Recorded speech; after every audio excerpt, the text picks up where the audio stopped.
Well, it's the end of the adult podcast year, and we have arrived at my favorite episode of the year. Every year I really look forward to this one. It's the best of the year for us, our favorite recordings of the year. I really enjoyed putting this together. It's been fun to go back and listen to things again rather than have to listen to new things. Yeah, having to really absorb like something new and then kind of figure out what you're going to say about it. At this point, we've been listening to a lot of these, and some of them I've been listening to all year long. So you really get to know them well, and I feel like I could actually say something real about them now. And it's a great listening week. You're just really enjoying everything you're hearing instead of like trying to really get an angle on it and you see what it's about and things like that. Do I like this? Do I not? I already know that I like all of these. And this is episode 195 of Adult Music, the podcast with music for the mature mind. I'm your co-host, Russ. And I'm your co-host, Mike. As Mike mentioned, we'll be wrapping things up with our favorite music of 2024. Before we get into that, a few thanks to go out. First of all, to pianist Diego Caetano, who shared our episode that went back to November 25th, South of the Border, in which we featured his 20th century Brazilian solo piano music recording. Yeah, which is mostly Villa Lobos, but he actually had Radamés Nátali's music on that, who I really like, and a few others as well. Yeah. So thanks for sharing. And from last week's episode, two saxophonists over in Poland, Alan Balcerowski, and over in Greece, Dimitris Tsakas, both shared our episode where we discussed their recordings that were both really cool sax recordings. So if you haven't caught last week's episode, be sure to check that out. This is our 50th episode of this year. So in the previous 49 episodes, we discussed 289 recordings. Wow. So it's time to look back and talk about our favorites. So keep in mind, these are our favorites from those 289 recordings that we discussed in 2024. We listened to hundreds more, maybe thousands. Yeah, and let me tell you something. I heard a lot of really great classical recordings that were double albums and didn't make it to the podcast because it would have just been too much work for us to do in a week when we're actually working too. Yeah. We would be glad to do those if we had a salary, but we don't. So we have to have another job where we actually make money and are able to do this. So we can only choose 6 every week, 3 classical and 3 jazz. We're not claiming these are the best recordings in any category. I just picked the ones, and I think you did the same, that I kept going back to for some reason that really stuck with me. I'll explain what that is, too, in my case, why I went back to them. Interestingly, when you made your jazz picks and I made mine, I already had all of those recordings on my music server. Either from buying CDs or downloads, and I didn't have to go back to streaming to find them. So that meant that I liked them all enough to get them so I could listen to them all the time during the year. So that was a good sign. And mostly these are the recordings I've been listening to over and over. Yeah, I still collect CDs. Now, they've been a bit expensive this year, but of my picks, I had 9 of the 10 of them on CD. Oh. And I had 5 of the 10 that you picked. So I'm pretty much all set there. I'm going to be playing these samples from the app formerly known as iTunes. It's called Music now. So in the episode description, you'll find links to Spotify, Apple Music, and Amazon Music for all of the recordings we'll discuss. And also at the top of the description, there's a link to the full episode playlist. That's all the music in one place on Deezer. It's going to be 40-some hours of music once I put it together. Last year's end of the year episode was 45 hours. And also in the description, the recordings will be listed under the episode number and title in which we originally discussed the full recording, and those will have hyperlinks to the episodes. So one click will take you there if you want to hear everything we had to say with more audio samples. We'll be doing more of a fast run through in this episode just to get through all of these 40 albums. Right, and Russ is doing all the engineering and tech work on that, so round of applause for Russ over there, because he's really doing all this kind of grunt work while I'm just kind of going off and doing other things. Well, I've had thousands of hours of practice now, so.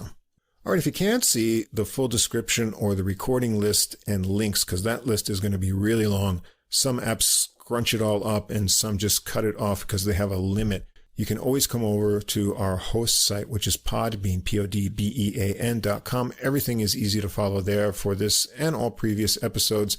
If you enjoy the podcast, please follow or subscribe. Tell a music-loving friend as well. If you take a moment to give us a ranking or write a review, that also helps us get listed in the music category recommendations, and that's another way we can grow our audience. Come over and follow us on our Facebook page as well. You can get extra info and more new releases throughout the week. You can leave a message or comment there as well. Check us out on X. We'll put up the new episodes and playlists on there. And our ID there is Adult Music Pod. And if you'd like to contact us directly with any comments or questions, our email address is adultmusicpodcast, all one word, @gmail.com. We'll be playing music samples from all of our favorite recordings, and this is our fair use disclaimer. Music sample clips are for commentary and educational purposes. We recommend that listeners listen to the complete recordings, all of which are available on streaming services in the links provided. We also suggest that if you enjoy the music, you consider purchasing the CDs or high-quality downloads to support the artists. And as I always say, be like me, buy the CD. I really love CDs, and I want them to survive.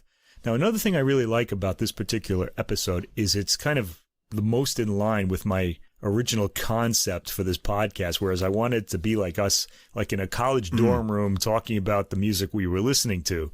And in this case, we're pretty much as close to that as we can get. Usually we're having to like figure things out, but in this case, we don't really have to figure much out. We've heard these already.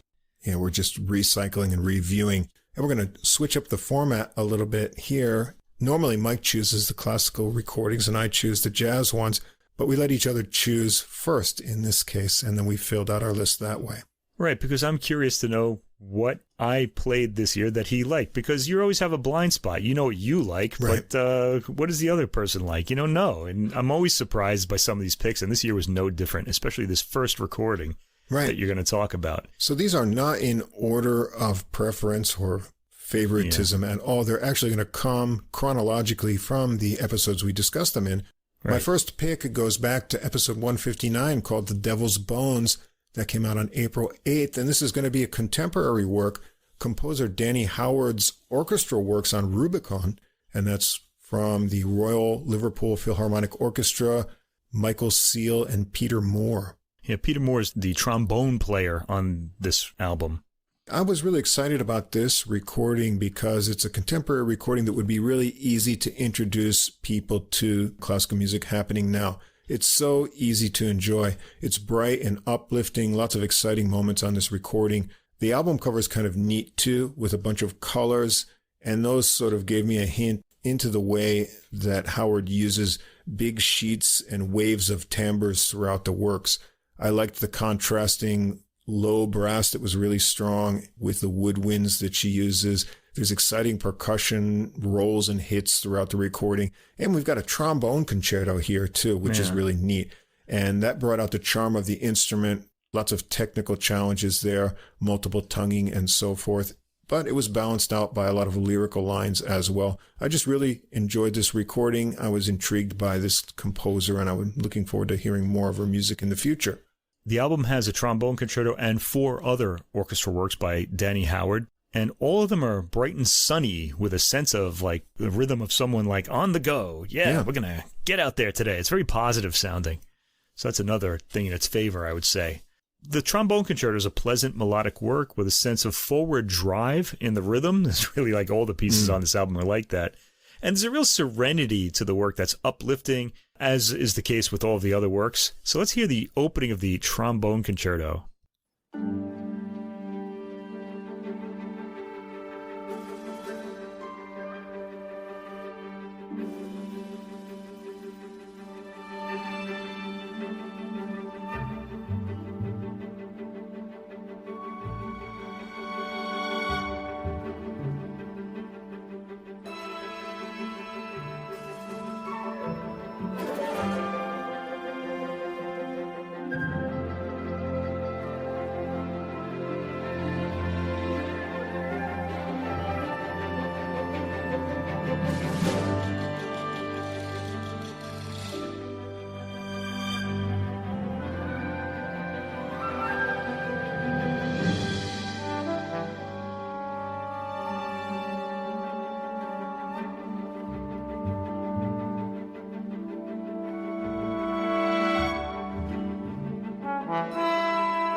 Yeah, just when the trombone started going, we'd come out of it. Very enchanting, though. Yeah, it feels good, and really the album has that kind of drive and mood to it, so I would recommend it. If you like that, you'll definitely like this.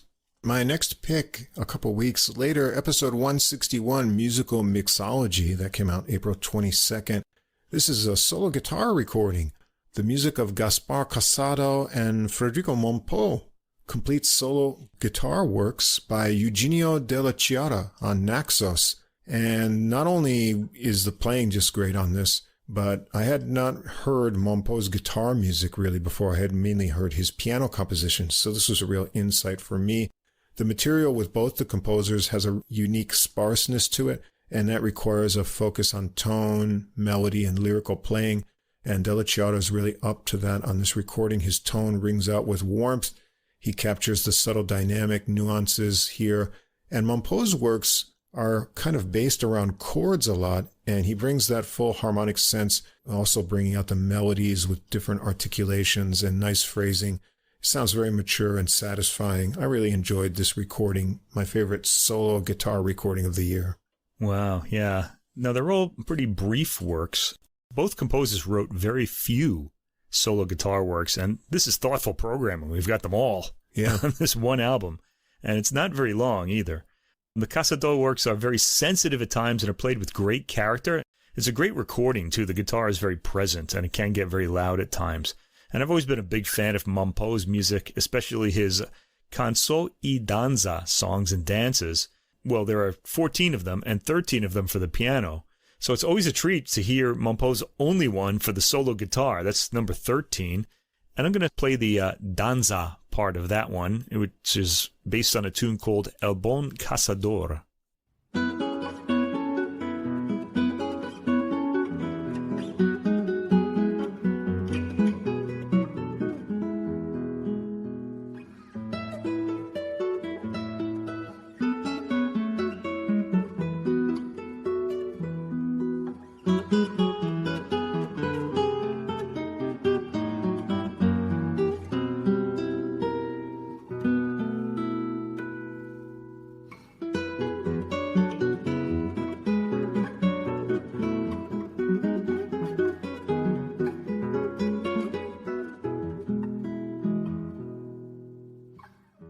It's got that nice folk-like quality to it. Next, episode 173. That was called Land of 1,000 Albums. That was the week we crossed over 1,000 recordings discussed on the podcast. Right. July 15th. I'd be horrified to know like how many albums I've actually listened to in my life. Maybe over 1 million. Who knows? It's possible. This was one we were waiting to hear when someone would record the Christopher Rouse Trumpet Concerto. That's one of the several concertos on this recording by the Albany Symphony Orchestra, conducted by David Allen Miller. And this also had a special place for me because I used to study with Hank Carr, the former trumpet player back in the day with the Albany Symphony Orchestra. And here we've got Eric Berlin on the trumpet, Catherine Needleman's on the oboe concerto, I believe, and Peter Kolke on the bassoon. So 3 interesting concertos here. Christopher Rouse's works are always unique and exciting, and we had been waiting to hear this trumpet concerto.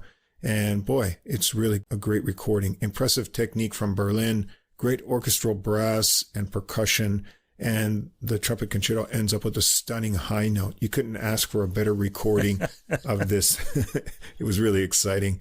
And the oboe and bassoon concertos are excellent, and they give new perspectives on the tone of the double reed instruments. I was wondering what Rouse would do with them, and it was interesting just the way he treats all the other instruments. Something new, always rhythmic, lots of interesting use of harmony, and exciting stuff. Yeah, these are 3 highly appealing concertos for instruments you generally don't associate with concertos. So Rouse has a rock music influence. Is one of the reasons we really take to him. It's heard in his music's sheer volume, and that happens a lot in the trumpet concerto, as well as occasional aggressive rhythm. These are all great performances, but the most interesting is probably Heimdall's trumpet, which Eric Berlin is playing as the soloist, and not least because of its surely terrifying final high note for the soloist. You have to be thinking of that last high note right when you're starting the piece, and it's coming a half an hour later, and everything you've played could just go up in smoke if you just don't hit that note. I'm not going to sample that. We've heard that on the podcast. You can go back to the original podcast to hear it.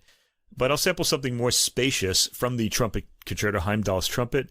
This is from the slow movement track 3. I really liked the spaciousness of this.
Oh, yeah, and then we get some of that wild Christopher Rouse writing there, and it gets really wild when we get into the 4th movement. That was the 3rd movement.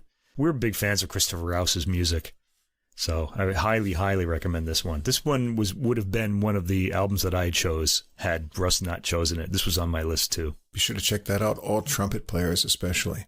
All right, I needed to get at least one vocal recording in to get things balanced out, and I do really love Renaissance vocals. And so my next pick from episode 176, Loads of Modes from August 5th, is called Queen of Hearts from the Gesualdo 6, directed by Owain Park, and this is on Hyperion Records. This has got an interesting historical theme. The Queen of Hearts reflects on the spiritual queen, the Virgin Mary, and also Mary Tudor and Anne Boleyn, among other women. It's a program largely from the 16th century. As always, Gesualdo 6 gives a great recording, mesmerizing vocal tone and phrasing. The different approaches to harmonic movement really held my attention on this recording. Renaissance harmony always has some surprises to our ears that have become used to post-Baroque conventions.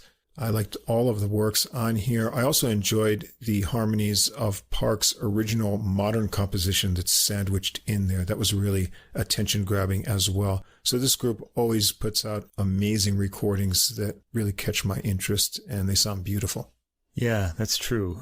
This is one of the most sumptuous sounding groups out there, and they're only 6 people, I think. They're a small ensemble. Right.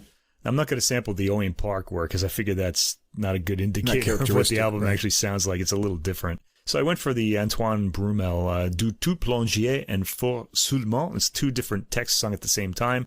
That's track 12 because this has a really cool bass on it too. So let's hear this.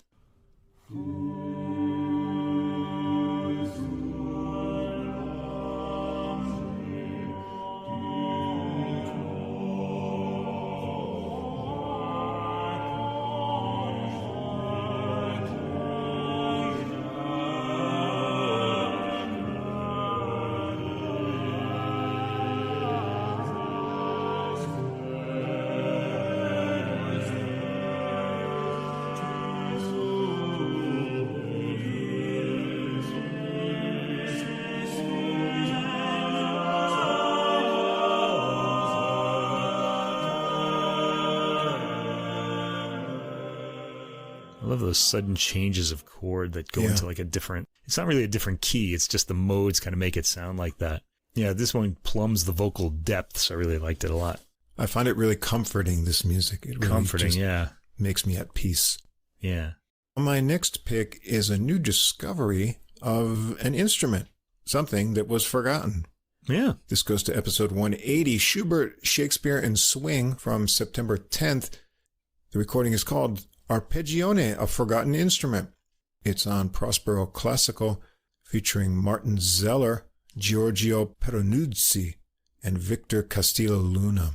And this was really fabulous. The arpeggione is an interesting string instrument with an incredible tone.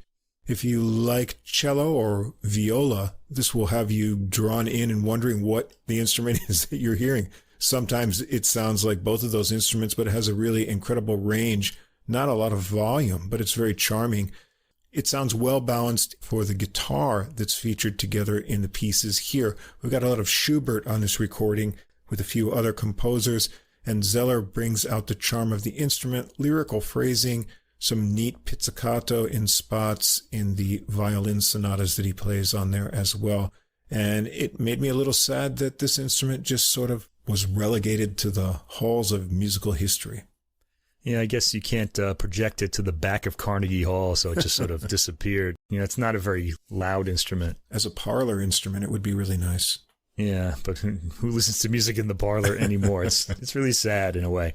And one of the fun things about this release is all of the photos of the odd instruments in the booklet and on the album cover. Now, on the album cover, you can see a picture of the keyboardist Giorgio Paronuzzi playing this tiny, piano-like instrument that does not appear on the album. It's just sort of in the photo, which kind of disappointed me. I think I complained about that at the time. I said, I really want to hear this instrument.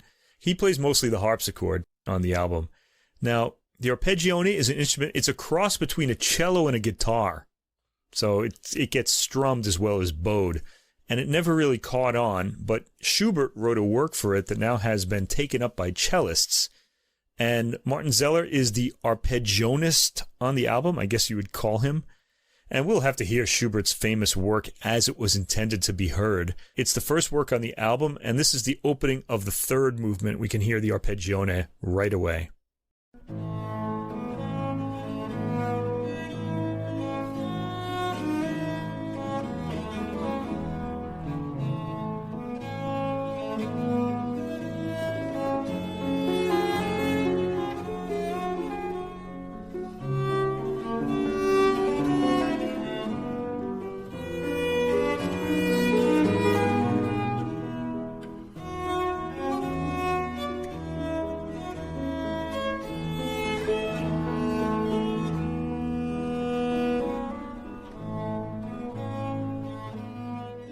And in that sample, we got an earful of arpeggione. Yeah, wonderful tone. Next, episode 184, Something Somewhere Out There. That's from October 7th. This was Volume 7 of the Wranitzky Orchestral Works on Naxos.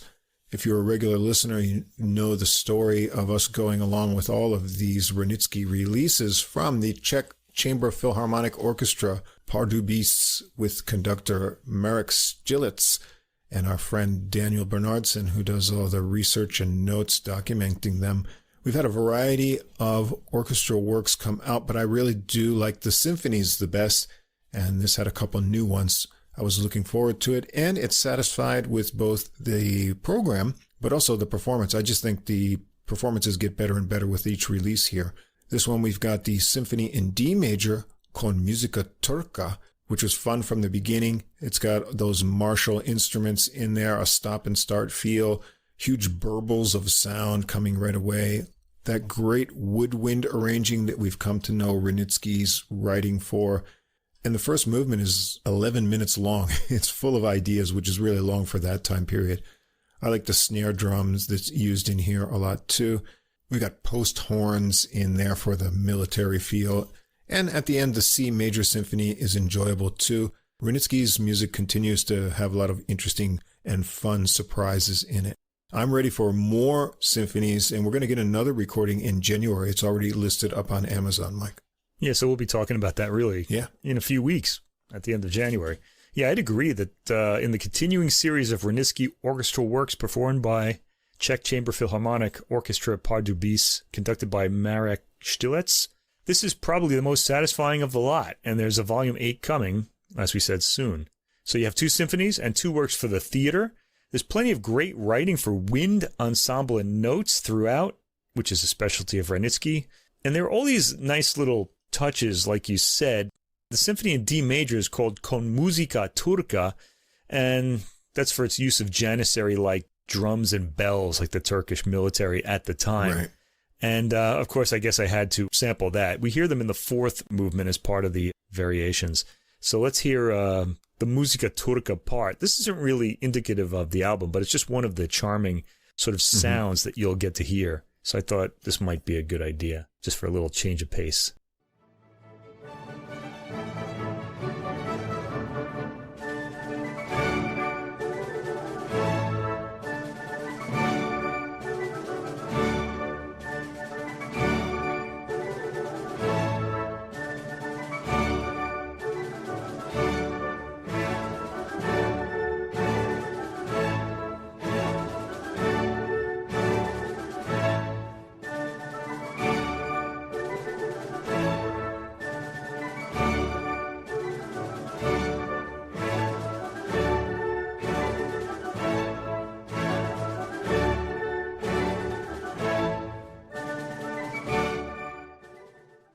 A little repetitive. That Janissary army is very determined, as you can hear.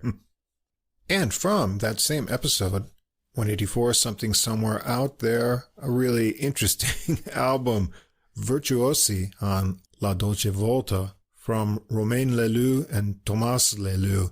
And you don't often get to hear trumpet and tuba together. And these are two brothers. I thought this was really unique and extremely well done. Somehow they managed to get these two brass instruments from the opposite end of the spectrum to blend together. The program's varied and entertaining. We've got some Piazzolla in there. Great, accurate, and assured tuba playing on the lines here. And we've got a really unique piece on here, too, that will recall some Eric Clapton as well. The sound of the album is very dry. It's almost like a practice room, but I found that charming because this reminded me of playing trumpet in practice rooms for years. And so I felt like I was right in the room when it was recorded. Yeah, it kind of sounds like you're sitting in the practice room with them and you're just the sole audience. You know, it feels sort of intimate that way. I remember what impressed me the most on this album is the virtuosic and very present tuba playing of Thomas Leloup. It'll give your subwoofer a little bit of a workout, in fact. That's not to take anything away from Romain Leloup's spectacular trumpet playing, but I've never heard a tuba played with this kind of agility and captured on a recording with such presence. There's also a fun goof at the end that Russ mentioned, Tears for Pachelbel, that combines Pachelbel's famous canon with Eric Clapton's Tears from Heaven. I wanted to give you sort of the tuba virtuosity, but I couldn't resist sampling this again because it's so nutty in a way and really appealing in a surprising way. It's kind of magic. So let's hear a bit of that. Tears for Pachelbel.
Yeah. Came as a real surprise because before that, that's track 15, you hear 14 tracks of some pretty incredible playing and pretty straightforward playing as well. And then you hear this. Really fun. Yeah, there's some variety on there. There's a work by Alan Boczynski, Interlude number 4, that actually gets swinging and has walking bass on the tuba too. So you'll be entertained with the variety of the program as well as the virtuosic playing. All right, my next pick from episode 187, Kaiser's Kind of Kenny, with guest host Jason Kaiser, is My American Story North on Deutsche Grammophon from Daniil Trifonov. Now, Trifonov's one of my favorite pianists out there. He just has that right combination of emotion and technique, and his Rachmaninoff versions are absolutely my favorite. That can often be overdone because the music is so emotional in content. I just think he strikes that right balance on those. But this recording made me see him in a whole new light. The program's very interesting. He's performing all kinds of American music that had an influence on him since he's come to make the U.S. his home now. We've got the Gershwin Piano Concerto that we don't hear a lot, and that really comes alive in his interpretation. He's playing some funky stuff with Dave Grusin's Memphis Stomp, which I had no idea he would play something like that. And we've even got a Bill Evans transcription on this recording. We've got some more modern works, Adams and Corigliano, and that was pretty interesting. He never sounds mechanical on these sort of machine-like works. And we've got some movie music as well, a Bates Concerto. And this was really showing me a whole new side to his piano playing and his idea as an artist. And I guess there's going to be a South version to complement this. And I'm really wondering what he's going to do with Latin rhythms and music from South America. Yeah, right. That will definitely be on the podcast. It'll be another double album, but we're going to do that one because we like this pianist a lot. Yeah, not only is this great piano playing, but it's an interesting program as well.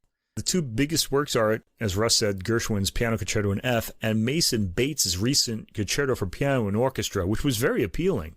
And Trifonov is surprisingly comfortable in the American idiom. You think back to the past and think about the great Russian pianists, Sviatoslav Richter, even Rachmaninoff himself, or Vladimir Horowitz, he was Ukrainian, really. Try to imagine them playing Gershwin. No. You just can't. It doesn't seem like it's in their musical vocabulary. But here, Trifonov just fits into this really well. He kind of sounds like Bernstein a little bit at times here. There's also a bit of a gorgeous musical minimalism from John Adams and John Corigliano, and those movie themes too. Trifonov is going to release that companion album, My American Story South, next year. I'm really looking forward to 2025. Boy, there's so much we could sample on this. And if you want to hear a lot of samples, we went kind of crazy on the Jason Kaiser episode. I think I was talking too much during this. I should have allowed Jason to talk more. But I was just kind of excited about the record, and I wanted to say a lot about it. I guess we'll sample the Gershwin Piano Concerto. I want more people to know this. We're so familiar with Rhapsody in Blue, which is a great work, and we are now coming to the end of the 100th anniversary year of Rhapsody in Blue. It was premiered in 1924.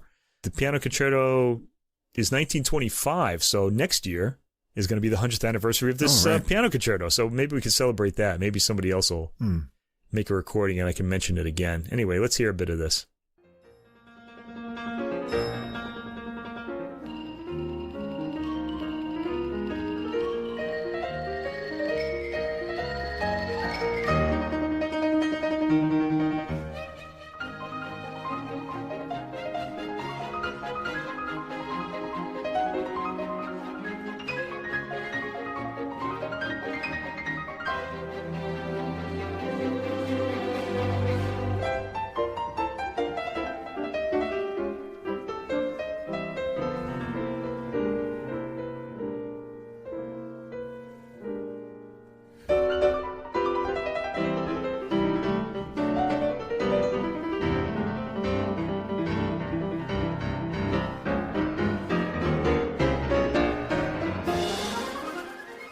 He's also got that great tone as well. He's got everything. This guy has all the goods. Great rhythmic feel there for Gershwin. Yeah. This one probably surprised you, but we did listen to a lot of violin this year. Yeah, I guess it did. Yeah. I think the Danny Howard surprised me the most from you, but this was probably number 2. This one I enjoyed a lot. Episode 188, Eurojazz and Violins from November 11th. Souvenirs on Bis from Johan Dahlene and Peter Friis Johansson. This is a really great sounding violin recording. We heard Dahlene before. A few times, actually. This is the 3rd time. This one really captured my ear. It's mostly works of a romantic nature. We've got Ravel, Massenet, Tchaikovsky, and the program comes from being inspired by listening on road trips with his parents going to his grandparents' house as a child. So this music has sort of a sentimental value to him as well. And I got pulled into it too. Really flawless technique from these two. Terrific violin tone and a really pleasing and romantic program. I enjoyed every bit of it and I was along for the ride. Yeah, this is really an album of famous violin encores, and we used to hear these recorded all the time. Itzhak Perlman recorded them all way back in the day, and they all require like the pinnacle of technique, so Delaunay is really showing off his technique here, and he's getting better and better, too. I remember we heard him in the Nielsen Concerto, and I felt like, he was too young to play that. I hope he'll re-record it one day, but he's sounding really great now. I'm amazed at how melodic young players today manage to keep the melody while balancing the other parts. And I haven't heard the Saint-Saëns introduction in Rondo Capriccioso on a recording lately. I don't know what happened. Like, violinists haven't been recording it. So I have to sample that. I really love it. I've loved it ever since I first heard Itzhak Perlman play it. And this is the beginning of the Rondo theme at about 1 minute and 40 seconds.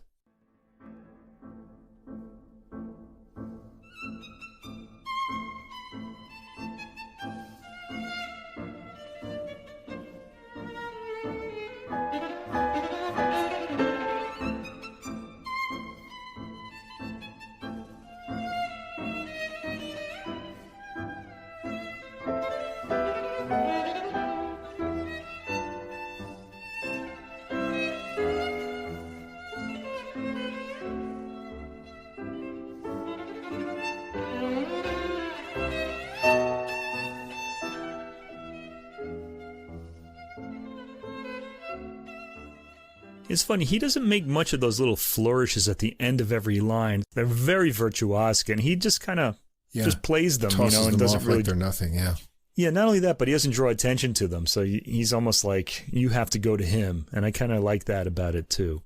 Usually, they get underlined by violinists. Really enjoyable recording. All right, my last one, just from a few weeks ago, episode 191, Keyboard Multiverse, December 2nd. That's Music of the Angels, Cello Concertos, Sonatas, and Quintets by Boccherini from Stephen Isserlis and the Orchestra of the Age of Enlightenment on Hyperion. And this was just a winning combination for me. I've always enjoyed Boccherini's music.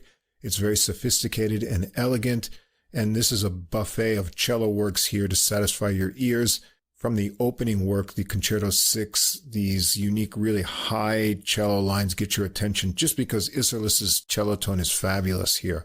And the program's really interesting. It alternates between concertos, sonatas, and quintets, so your attention gets changed with a different focus for the line movement and instruments throughout the program. Great playing, original cadenzas from Isserlis here as well, and it's a wonderful blend between the instruments on the recording, not to be missed by fans of music of this period. Yeah, Isserlis makes this album interesting by programming the 2 cello concertos, in which he's the star, with chamber works like 2 cello sonatas and a string quartet in which he's not the star. Yeah. It gives us a bit of variety, and the program exposes Boccherini's different approaches to different ensembles.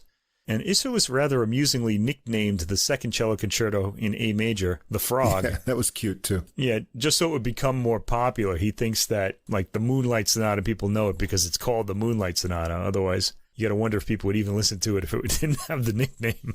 I'm going to sample track 15, which is the 3rd movement rondo of Cello Concerto number 2 in A major. And we hear the theme that makes Isserlis think of a frog, and we'll hear that right at the end of this sample. I'm going to start this when the cello enters. There's a whole orchestral introduction first, but I'm going to skip that and go to the cello entry.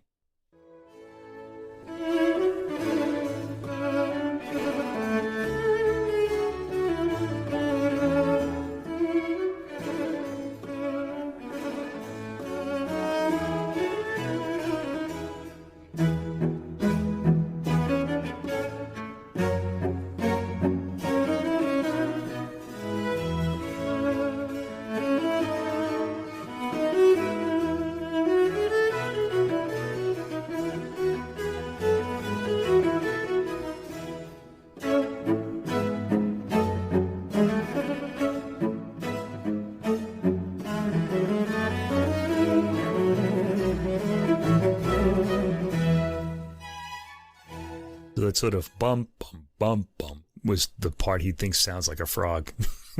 Great tone. Yeah, always. He's got this big, fat tone. It's just fantastic. All right, and those are Russ's 10 picks. And I don't know Mike's picks yet, so this is going to be a surprise to me. This is going to be a surprise. Okay, the same is true of Russ's jazz picks. I don't know what those are going to be. Okay, so for the first choice, we're going to turn up the difficulty level a little bit. This is from episode 148, Splashes of Spain, January 15th. This is the Swiss composer Michael Jarel orchestral works on the BIS label. And this has Ilya Gringolz on violin, Florent Jodelet on percussion, and the Orchestre National de Pays de la Loire, conducted by Pascal Roffet. This is a vivid recording, and with committed, energized performances by soloists and orchestra both. And it's an album for timbre-loving listeners. Jarel is Swiss, but I mean, he may as well be French for the way he orchestrates. I love the first work where the violin is moving at high speed with a slow-moving orchestral landscape. So it's almost like you're looking at maybe a bullet train just speed through this stationary landscape. It's pretty interesting. It has the sense of two juxtaposed frames at the opening, and it gave me a sense of planets hanging in space, the way the orchestral tones just hung there throughout the work, with events simply emerging out of the nothingness. Jarel comes up with consistently interesting patterns, as well as timbral combinations. Now, again, timbral combinations, they're not melodic. You get little melodic fragments at times, but this is music that's about its sound. In order for music this timbre-focused to come across, it has to have an excellent recording, and the BIS engineer has given it that. This is sumptuous. Just the vividly metallic character of the percussion at the opening of track 8, the percussion work Un long fracas somptueux de rapide céleste, which means a long sumptuous crash of celestial rapidity, should give you an idea of the fantastic sonics on this album. Let's hear some of the metallic percussion at the beginning of that work.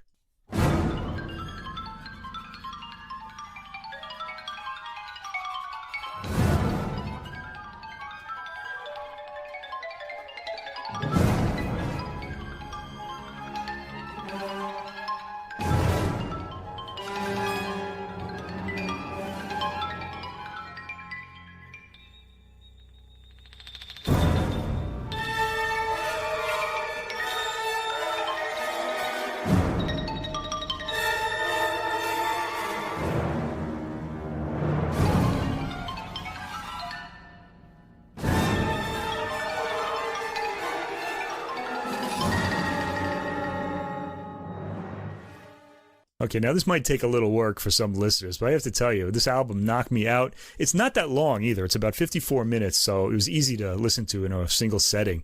And I was just like bathing in those sonics. Looking back at my notes is giving me a chuckle for this one.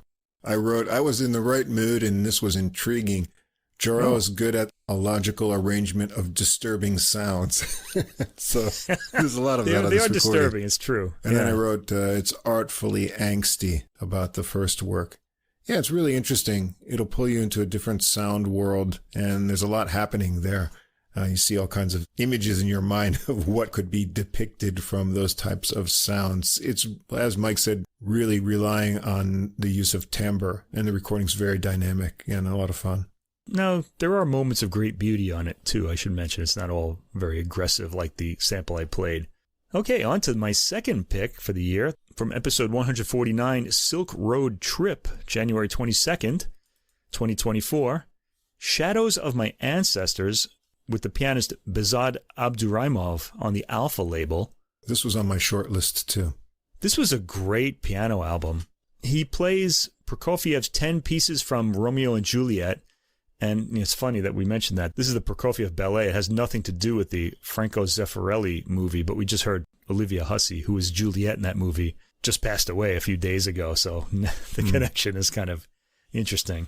We also hear Ravel's thrilling virtuosic Gaspard de la Nuit and an 8-movement work by contemporary Uzbek composer Dilorom Saidaminova called The Wall of Ancient Bukhara, which made this recording extra special for me. As far as piano records go, I also liked Piotr Andrzejewski's album of miniatures by Janacek, Szymanowski, and Bartók, but the newness and lightly perfumed harmonies and high modal nature of the Saidaminova work made me choose this album as my piano album. I like adventurous programming like this. The work alternates between quietly mysterious and openly aggressive. It's highly modal, too. Let's hear a more aggressive movement from this. I should probably play something pretty after that first track, but let's just go for this and we'll calm down later.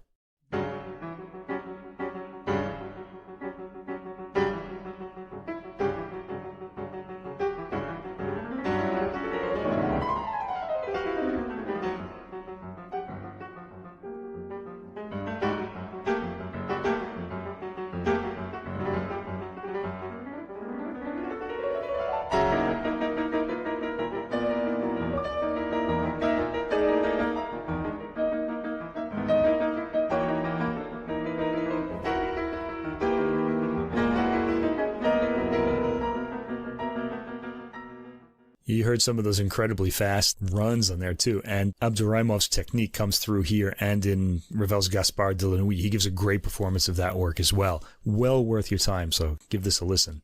I remember I was listening to this one when it came out before you had even picked it for the show because I read about it and it was kind of intriguing.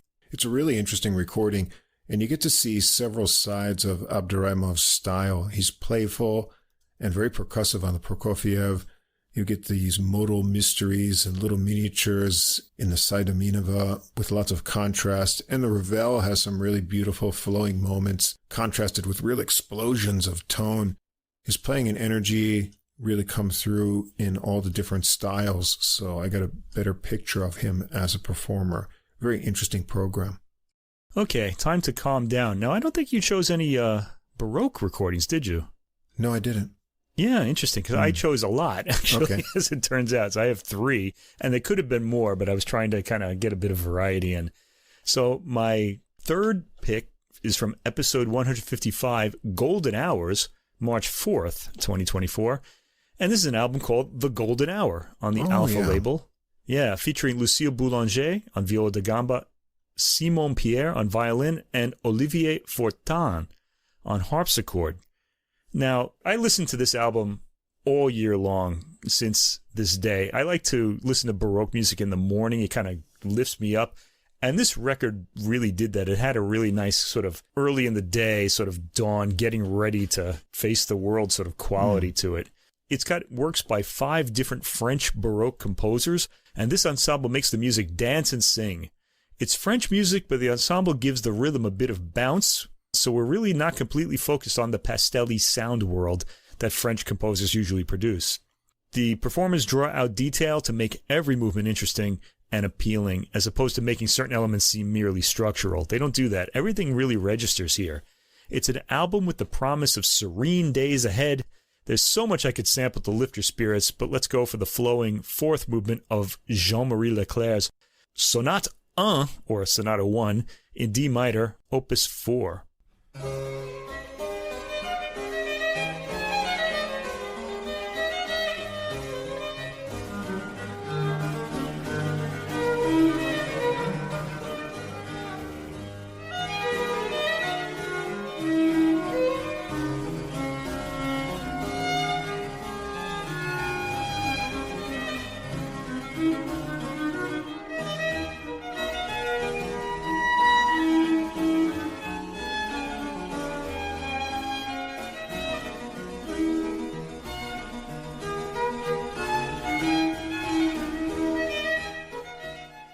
You know, that constantly flowing rhythm is just beautifully rendered here. It's just so uplifting. I really love this record a lot. I'm like you. I like Baroque music in the morning. I remember this one too. That sweet string tone is just really charming. And I found the phrasing and the playing of ornaments in the lines on this album really enjoyable. The whole program is great. The works are all attractive and sensitively played as well. Great morning music. Yeah, Baroque music in general is great morning music. Baroque instrumental music, we should say. It's generally pretty cheerful. Once you get into opera or vocals, then you start getting into the heavier emotions. That's where they put those in that period.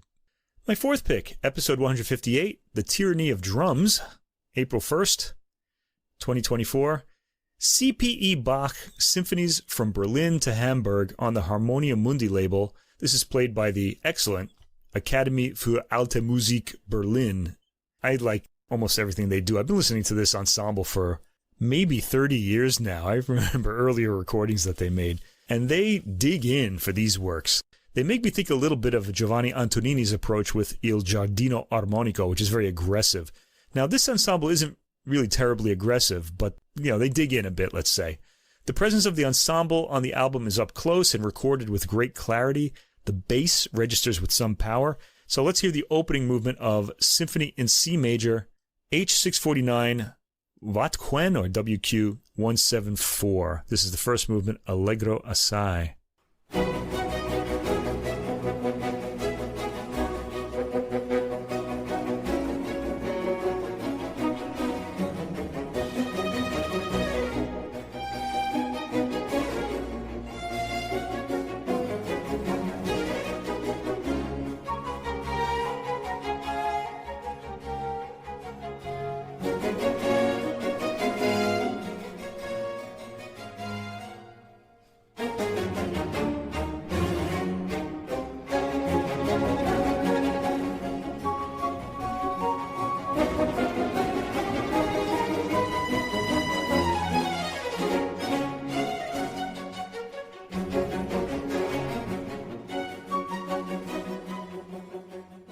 Yeah, and like Wranitzky, who has his wind writing signature, C.P.E. Bach has that sudden unexpected pause and bizarre shift into a new harmony.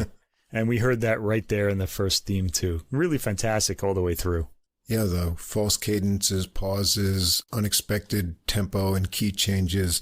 Those are the things we both love about C.P.E. Bach. It's always fun to listen to. I found these performances enthusiastic and spirited. This ensemble has a lot of agility and lightness that I enjoyed. I made a note that I enjoyed this recording as much as my standby. That was the Orchestra of the Age of Enlightenment from 2015. I think there's a couple works that are on that recording as well, so I've become familiar with them. Oh, right. But I really liked this one just as much. Yeah, this one was really fantastic, and it's really the ensemble. Really just great energy throughout. Okay, fifth pick, we're going back to the contemporary. Episode 166, Subtle Vibes, Subtle Vibrations.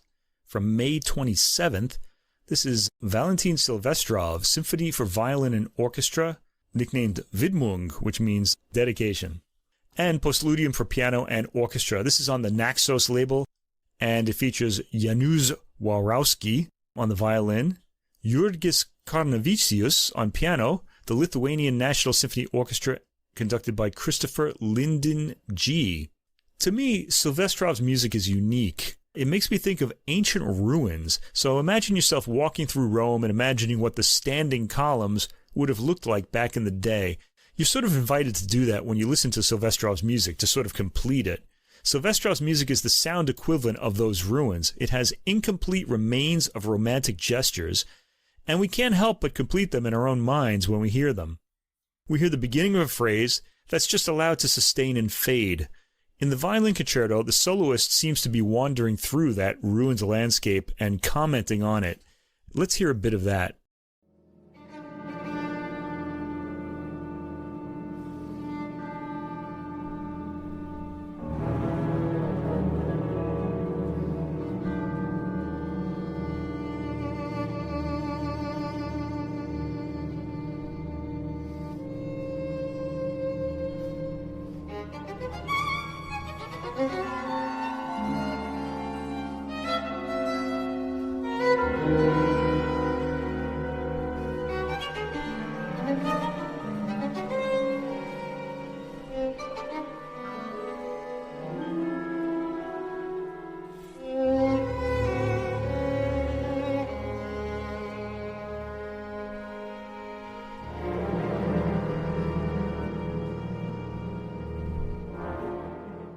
Yeah, Silvestrov's music always moves at that speed.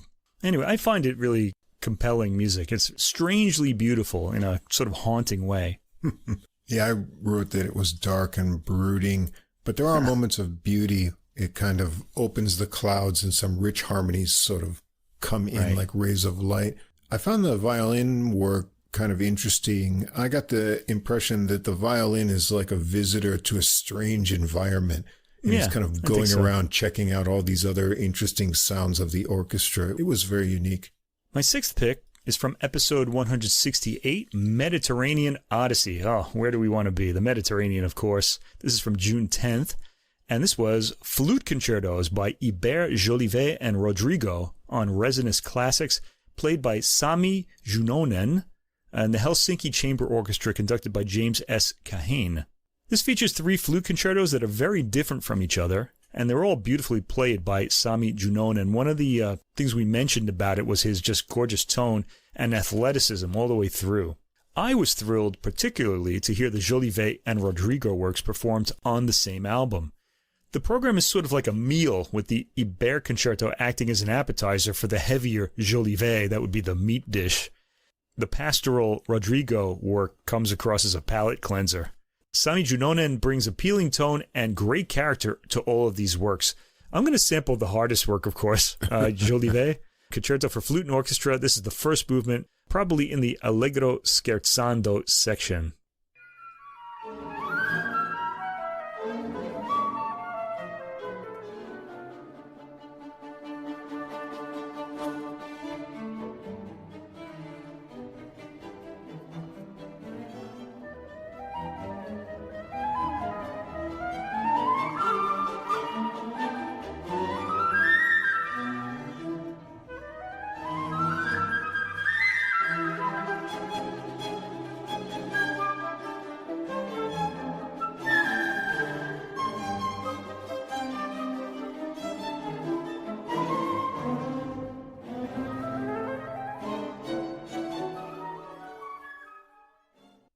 We're getting some flutter tonguing there at the end, too.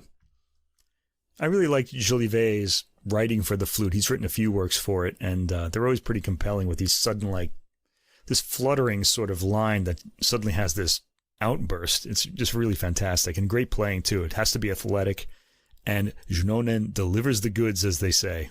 This was pretty enjoyable. The harmony's modern, but easily satisfying.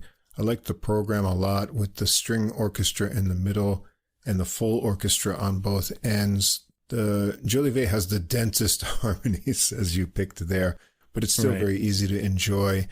The Rodrigo is rich with other woodwind sounds as well. Really great flute playing and interesting 20th century compositions. Right, and a lot of variety as well between the 3 works. Okay, my 7th pick is the second Baroque choice that I made on this. Episode 170, Muses, Moods, and an Oud, from June 24th, 2024. This is The Muses Restored on Channel Classics, featuring Rachel Podger and Brecon Baroque. Or that could be Bresson Baroque. I'm not sure if there's a cedilla there. I don't think there is. Brecon Baroque, we'll say. This starts with Handel and many lesser-known composers from the Baroque era follow, most of them English. In fact, I think all of them were working in England. It's Podger and ensemble's playing that makes this recording special, though. The program ensures that Podger plays through a lot of moods. There's contrast in ensemble, too, with Marcin Sviatkiewicz alternating between harpsichord and organ, and Elizabeth Kenny on various lutes. It's another ideal morning listen, as the Golden Hour was earlier. I love the modest organ sound. This is a Positive organ by Klop Orgelbouw Garderen, made in the Netherlands in 2016. I want to hear a track with that on it. Now, most of the tracks have a harpsichord, but I just liked this organ sound, so I'm going to sample this one.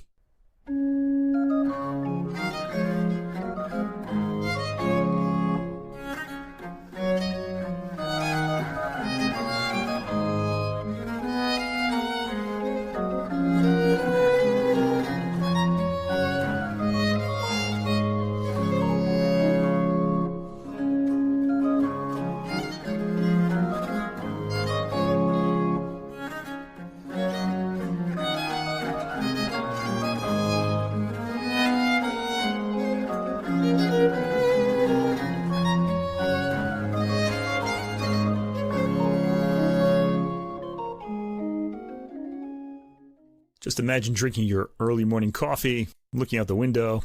It's going to be a good day. Yeah, this one had a really pleasing contrast in the style of the composers and, as you pointed out, the instrumentation through the works.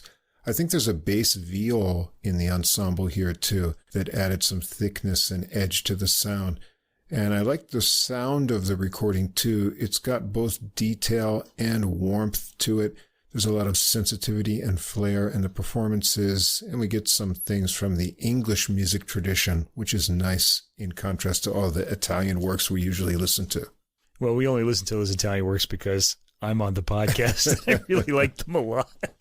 Guilty as charged, and I'm not even apologizing, so. My 8th pick, getting towards the end. I'm already getting a little nostalgic here. Episode 181, Stereo Awakenings, September 16th, 2024.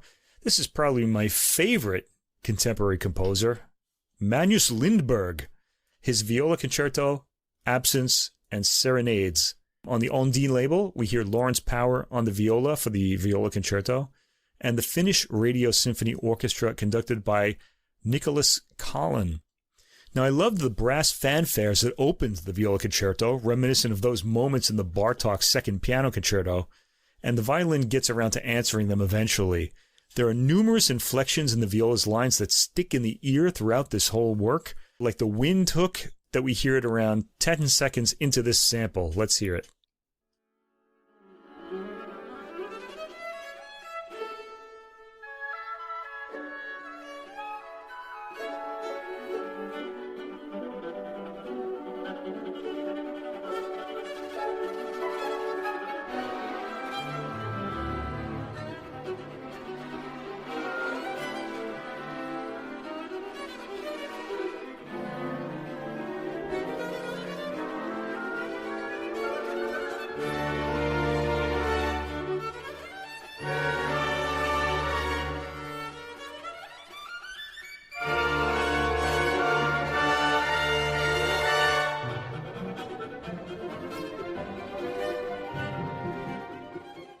The muted quality of the viola's natural timbre only makes the writing for it more intriguing. The orchestration in all 3 works is fantastic. There's some genuinely beautiful moments throughout the album, too, and it's all well caught on this vivid recording. It's always cool to have a viola concerto because we don't get to hear them often enough, and the playing is virtuosic and the parts are exciting. But with Lindberg, my ear is always drawn to the interesting orchestration. He's a real master of orchestral timbres, and I found just the whole orchestral scoring really exciting and interesting. Also on this album, there's another work I liked called Absence. It's really rich with a timbral palette that's very interesting and pleasing, and has kind of a Debussyan quality to it. Lots of moody changes as well. Great sonics from Ondine on this recording too. Yeah, and that really serves Lindberg's gorgeous orchestral writing well. There's some really beautiful orchestral surprises on the album too. So do yourself a favor and just listen to this straight through on some really good stereo equipment, and you will be pleased, I'm sure. My 9th pick, episode 185, Old Friends and Fresh Faces, October 14th, 2024. Scarlatti, a man of genius, on the Arcana label, featuring Francesco Corti on the harpsichord. Now, I came to admire Corti's harpsichord playing, especially after his previous album, Frescobaldi and the South, which featured short works by early Baroque Italian composers. On this album, not only does Corti offer us superb playing and interpretation of 16 Scarlatti sonatas, but he programs them in a way so that pairs of sonatas come across as single slow movement followed by fast movement works. So 2 movement works, it seems like. The album doesn't feature any of Scarlatti's most famous keyboard works, but we nevertheless come away from it with a new understanding of the quality of Scarlatti's compositions. This album is rare in that way. You'll have to hear it all the way through for yourself, and it's very generous at 86 minutes. Here I can only offer a brief sample of one work, so I'll go for the energetic Sonata K214 in D major, Allegro Vivo. This is track 2.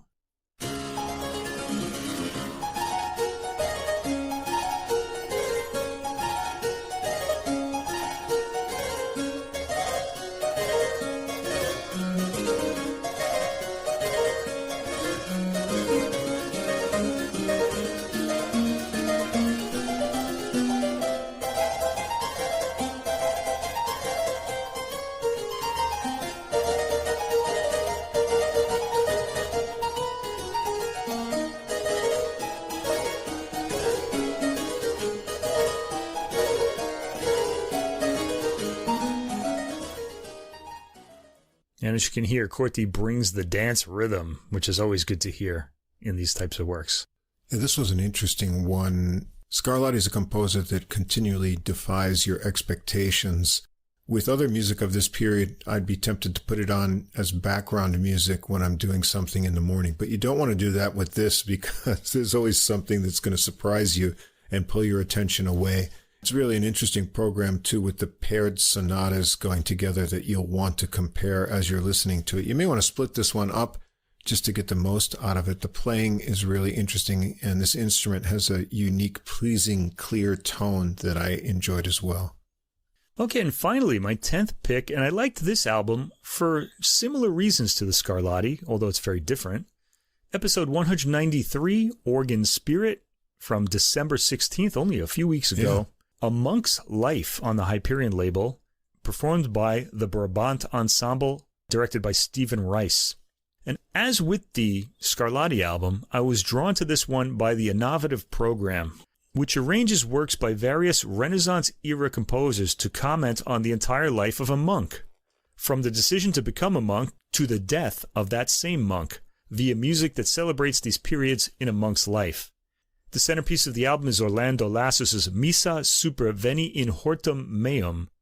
It's a mass written on the theme of Come Into My Garden, which is a popular song of the time, so that would be what is called a parody mass. But the album itself juxtaposes works by some of the great polyphonic composers of the era with more modest functional works of some of the monks themselves. The ending section on the death of the monk gave me an extra lift because, of course, the death of a monk is a happy time as he is received into heaven, the goal of life, and the music presented here reflects that. So I'll end my presentation here with the monk Sebastian Ertel, Order of St. Benedict's uplifting work, Eterno Laudanda Coro, or the Eternal Praising Chorus. It's not a bad way to end our classical listening year.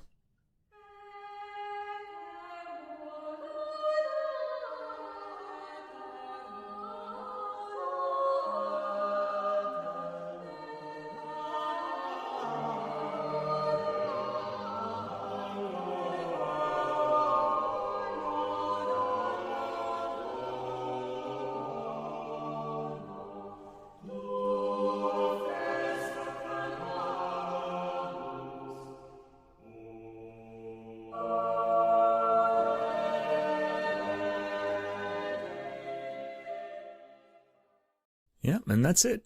I enjoyed this one as well. I like this type of vocal program from this period. Reading the booklet notes, and this is just recently, helped me imagine the life of a monk during this period, which drew me into the music. The voice blending in this Brabant ensemble is very pleasing.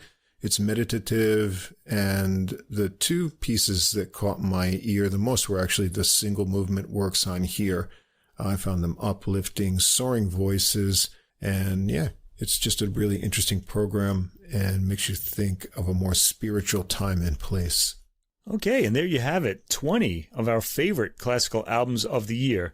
Now, if you're like us and 20 isn't enough, let me give you a few more, just really quick. I loved a lot of Baroque recordings this year. The other really big one I liked, and I didn't want to put this one on because I already had two like it, was Corelli and Quentin, flute sonatas by Anna Besson on flute, Miriam Rignol on viola da gamba, and one of our favorite harpsichordists, Jean Rondeau, playing the harpsichord and organ. And that's on episode 152, Winter Winds, from February 12th. I also liked A Room of Her Own by the Neve Trio, which featured French women composers and Ethel Smith, who's a British composer. On the Chandos label, episode 154, The Fairer Sax, February 26th. Path to the Moon, another great cello album by Laura van der Heijden on cello and Jams Coleman on piano, with works by Eric Korngold, George Walker, Lily Boulanger, Florence Price, and Benjamin Britten on Chandos. It's a very eclectic program. That was on episode 155, Golden Hours, on March 4th. One that I'm sorry I couldn't get on the list, Italian Cello Sonatas by Respighi, Casella, Moulet, and Pizzetti. I remember we both liked this one a lot when we heard it. Played by Roberto Trainini on cello and Stella alla Luce Pontoriero on piano on the Tactus label. On episode 164, Italian Explosion 2, Sprezzatura Surprise, May 13th. Great title. An unusual Baroque album was Robert de Vissé's Theorbo solos on the Bis label, played by Jakub Lindberg on the Theorbo. He just plays solo throughout the record. This is episode 168, Mediterranean Odyssey, June 10th. Another contemporary composer I would have liked to have talked about, Yuri Reinvere, Ship of Fools, by the Estonian Festival Orchestra, conducted by Paavo Järvi, and he gives great performances of his compatriots' music. This was on episode 170, Muses, Moods, and an Oud, June 24th. I loved Adrian Sutton's Violin Concerto, played by Fenella Humphreys, with BBC Philharmonic, conducted by Michael Seal, on Chandos, episode 188, Euro Jazz and Violins, November 11th.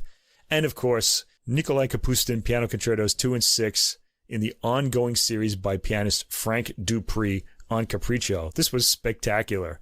He's accompanied by the SWR Big Band and the SWR Symphony Orchestra. This was on episode 191, Keyboard Multiverse, from December 2nd. And what a great classical year it was. Yeah, great stuff. All right, we're moving on to jazz now, and I guess I have to take over at this point. You have the helm, yes. I feel sort of out of place here doing this. Okay, the first one I have is an album we did with Jason Kaiser, episode 162, Kaiserology. That was his bluegrass-inflected album, April 29, 2024. The album that I'm picking from this podcast is Hittin' It by the Mike Clement Organ Trio on the Cellar Live label. As I mentioned at the time, it's a really grooving and feel-good album. I just love the Hammond organ. Of course, I had to get one recording out there, and I just thought this was kind of the grooviest one that we heard all year. It was the one that hit me the most. I've listened to it quite a few times. He shreds a few times, too, and he's got good support from the drums as well. Great grooves. Give it a listen. Yeah, so on this recording is John Lee on Hammond B3 organ and Harlan Riley on drums. Interestingly, we did Clement's debut recording back in episode 81, Summer Strummin'. And so I was on the lookout for something new from him. And this really cranked up the level of grooviness. Great playing on here. Let's check out the title track, number 6, Hittin' It. And it's a funky, clicky drum beat here from Riley, syncopated organ bass. The melody's in an AABA structure with 16 measure sections. We won't get through all of it to start it out, but this will give you a bit of flavor for this recording.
Remember, the ending of this track is really awesome too. We want to hear some of Clement's speedy chops on here. So let's just go over to the ending. I want you to hear how this tune wraps up as well.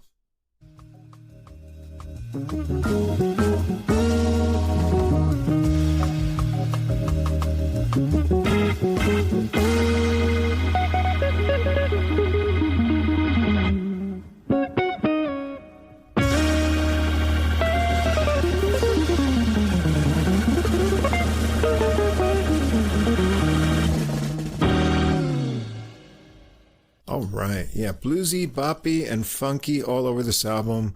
Clement has a nice mix of material in his original compositions.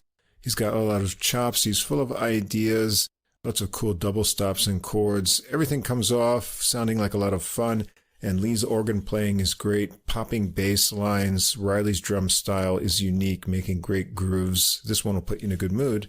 Yeah, and it's got the mood set in my bachelor pad. Ladies? It's got that kind of dating game kind of mood to it. My second jazz pick of the year was From episode 167, Basement Brass, on June 3rd.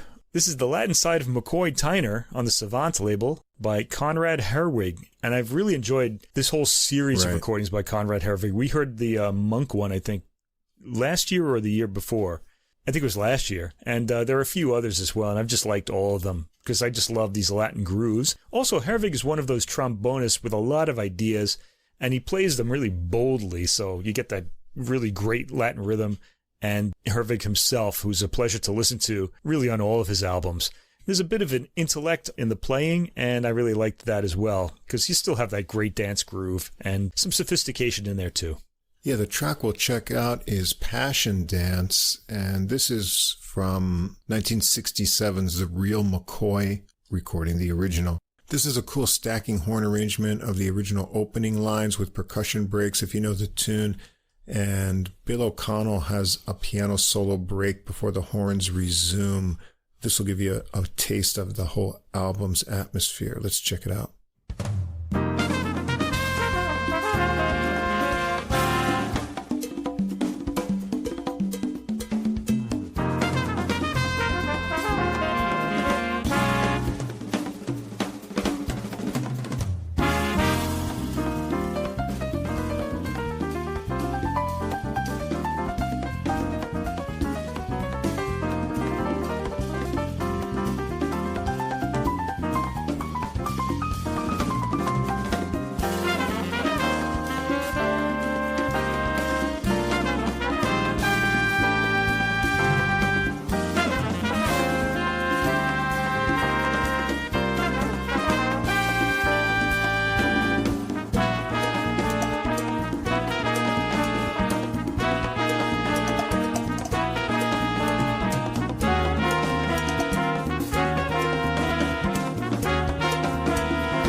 There's Herwig getting started on an awesome solo.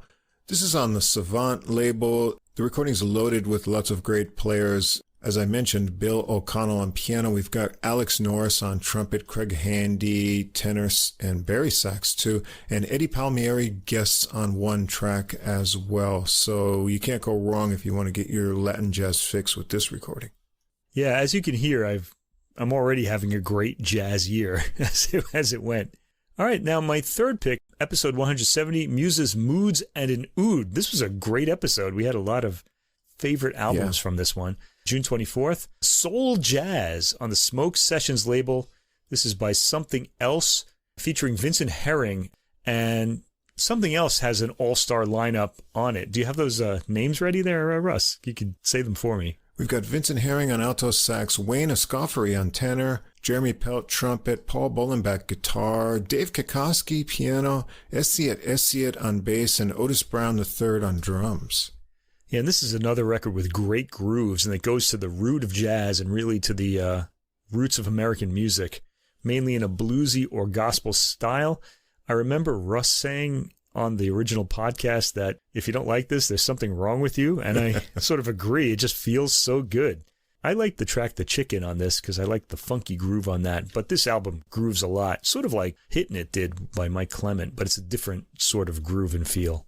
Yeah, this is a great collection of classic soul jazz tunes from the 60s right into the new century. They mostly keep the spirit of the originals while featuring the unique solo abilities of these top players. Great horn arrangements, and the guitar lines work in skillfully as well. Some of our favorite soloists here, Herring, Pelt, Dave Kikoski, Wayne Escoffery. Everyone's having a good time. The one I picked out is a classic that people might know, Horace Silver's Filthy McNasty. Let's check this one out.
that is Vincent Herring himself on an awesome alto sax solo. Be sure to check this one out over on Smoke Sessions Records.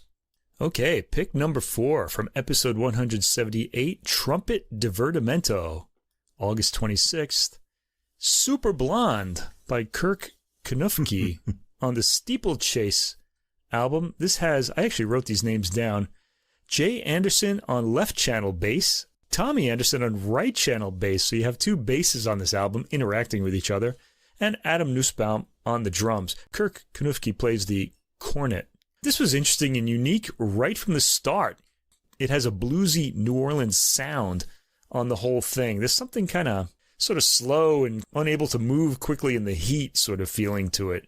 It's hard to separate out what makes this record sound original yet simultaneously traditional. It's all integrated so well, and it just sets that sort of, I don't know, a really spooky sort of vibe to it. It's very unique and caught my ear right away. You know, one of the things that typified this year was the unique sort of ensemble and especially trios that we heard in both classical and jazz music over the year. And this was definitely one of the most unique and captivating. It really defies expectations with this instrumentation. 2 basses, drums, and cornet. That's something we're not going to hear every day. If ever again. And the surprises just keep coming along. Yeah, the material here, Armstrong, Ellington, Sun Ra, and Talking Heads, not to mention Knufke's original works. And it all has kind of echoes of New Orleans in Knufke's phrasing and articulation, but with very advanced modern harmonic concepts mixed in. And the 2 basses interacting is really great. I think we can get a lot of that ambiance of old mixed with the new right from the first track, which is Willie the Weeper. It's based on a standard vaudeville song, probably written in the early 1900s. It was first recorded probably by cornetist Freddie Keppard. Let's take a listen to this.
Really charming, playful, great articulation. You're going to want to hear this one if you haven't. It's on the Steeplechase label.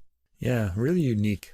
Next, episode 185, Old Friends and Fresh Faces, October 14th. We really just took a big leap into the autumn there, skipping over September. This is the album Take It Like It Is by Olivier Robin, who's a drummer. And this is on the Fresh Sound New Talent label. And I liked this record for its liveliness. It was very high energy, and the soloists all get a lot of chances to shine, as is always the case usually the case anyway, in a drummer-led album. I really love trumpeter Josiah Woodson's tone and athletic playing style in his solos.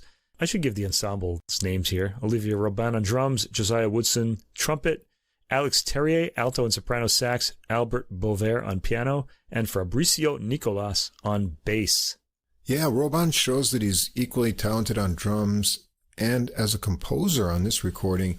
The drumming displays a real versatility. There's a little bit of Latin, some New Orleans, delicate touches on the ballads, and a lot of swing.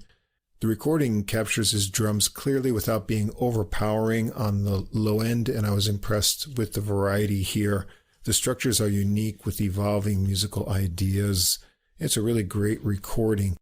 The track I chose to sample is track 3, Back to the 60s. It's got a funky bass ostinato and a kind of modally maiden voyage atmosphere to it. It's in a 7/4 meter, which is kind of unique, and the melody's long and evolving with legato horn lines. Let's take a listen.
Nice groove going on there.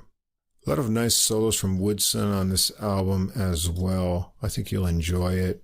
Unlike most of the US jazz press, I've always got my ear and eye on what's going on in Europe, and I try to catch recordings like this that you won't find talked about in English anywhere else.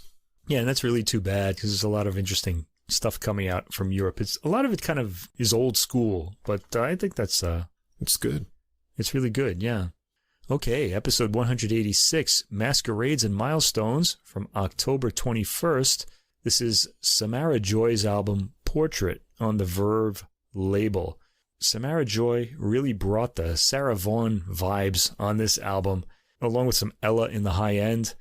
And she's also got that 1950s Columbia Records style orchestration that makes me think of those Johnny Mathis albums. They were always so well recorded.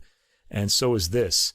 I normally don't like orchestration on a jazz album. I remember our friends at the Same Difference podcast were the same, but this suits her voice so well because she has such a classy tone. The orchestra just really dresses it up here. So I really liked it in this case. Just fantastic tunes as well. A deeply satisfying album. Yeah, we've followed her career since her debut, and we can really see how she's grown and gained a lot of power as a vocalist. There's a new level of artistry on this album that we talked about, going beyond just a great voice singing American songbook tunes. She's moved into adapting classic jazz compositions. We've got Mingus, Barry Harris, even Sun Ra on this album, and she's composed some of her own lyrics with an original tune as well. And she's moving more into vocalizing and scat singing here too. And we've got some great arrangements from the musicians in her band here. This is produced by Brian Lynch, and the musicians on the recording are trumpet and flugelhorn Jason Chardos, alto sax and flute David Mason, tenor sax Kendrick McAllister, trombone Donovan Austin, piano Connor Rohrer, bass Felix Molsholm, and drums Evan Sherman. And the musicians have done most of the arrangements here. I want to choose a track written and arranged by the trombonist Donovan Austin. It's called A Fool in Love is Called a Clown.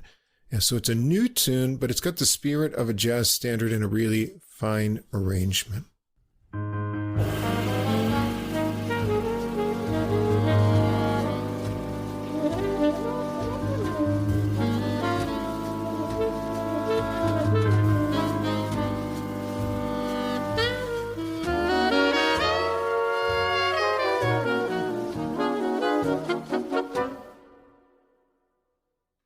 Lonely winters are cold, no one to hold.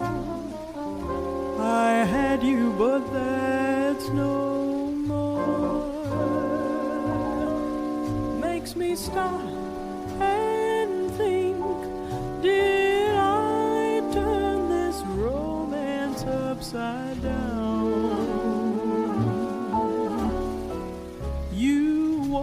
The crown through the beat of my heart. I overlooked the part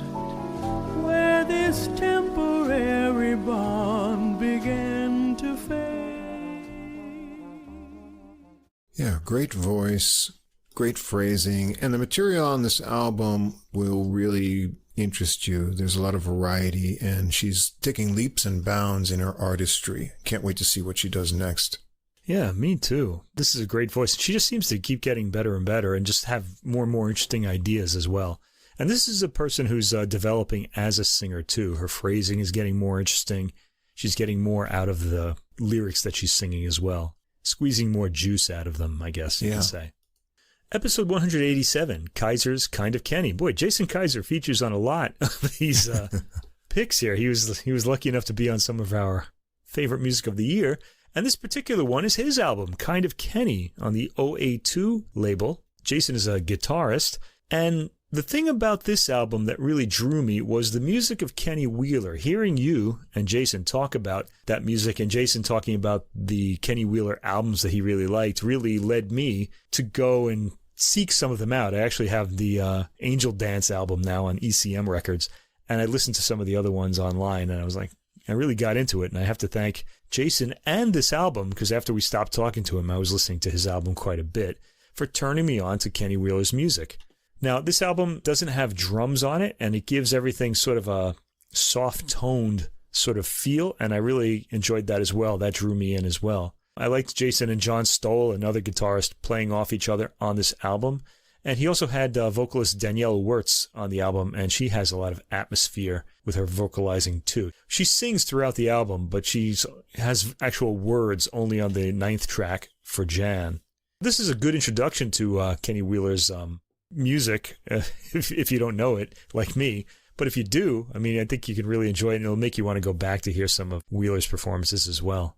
Yeah, it's very interesting in arrangement style and instrumentation here. We've got two guitars on the album. Jason's playing mostly nylon string guitar and Stoll's on the electric, and he's also got another interesting baritone guitar fretless on this recording too. And I really like the way that the vocalizations are woven in with the horn lines. And it's a great way to discover Kenny Wheeler's music as well as see Jason's inspiration out of it. So let's check out the title track, Kind of Kenny, and check out how all of this inspiration comes together in an interesting way.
That's Jason's guitar over on the left. John Stoll comes in a little bit later on in the tune.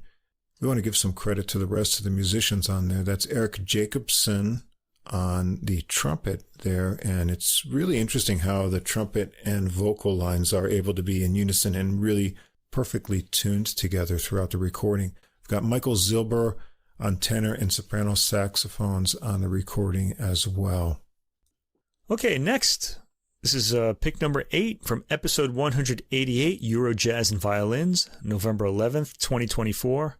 What a Day by Snorri Kirk on Stunt Records. I'm a big fan of Snorri Kirk now. Russ really turned me on to him. I've heard like just about every record he's come out with, and this one's really special as well. It's got just a lot of older style forms on it. The band really grooves. And it's got some more atmospheric works on it, too. It really just brought me back to the 1930s, maybe something a little more European, like Paris, what you would hear there, as well as just the great swing tunes. It's got sort of an older feel to it, and I really enjoyed that element. Yeah, this is on Stunt Records. And this time, the lineup for drummer Snorri Kirk's ensemble is Giacomo Smith on alto and soprano saxophones. He's a New Yorker now based in London.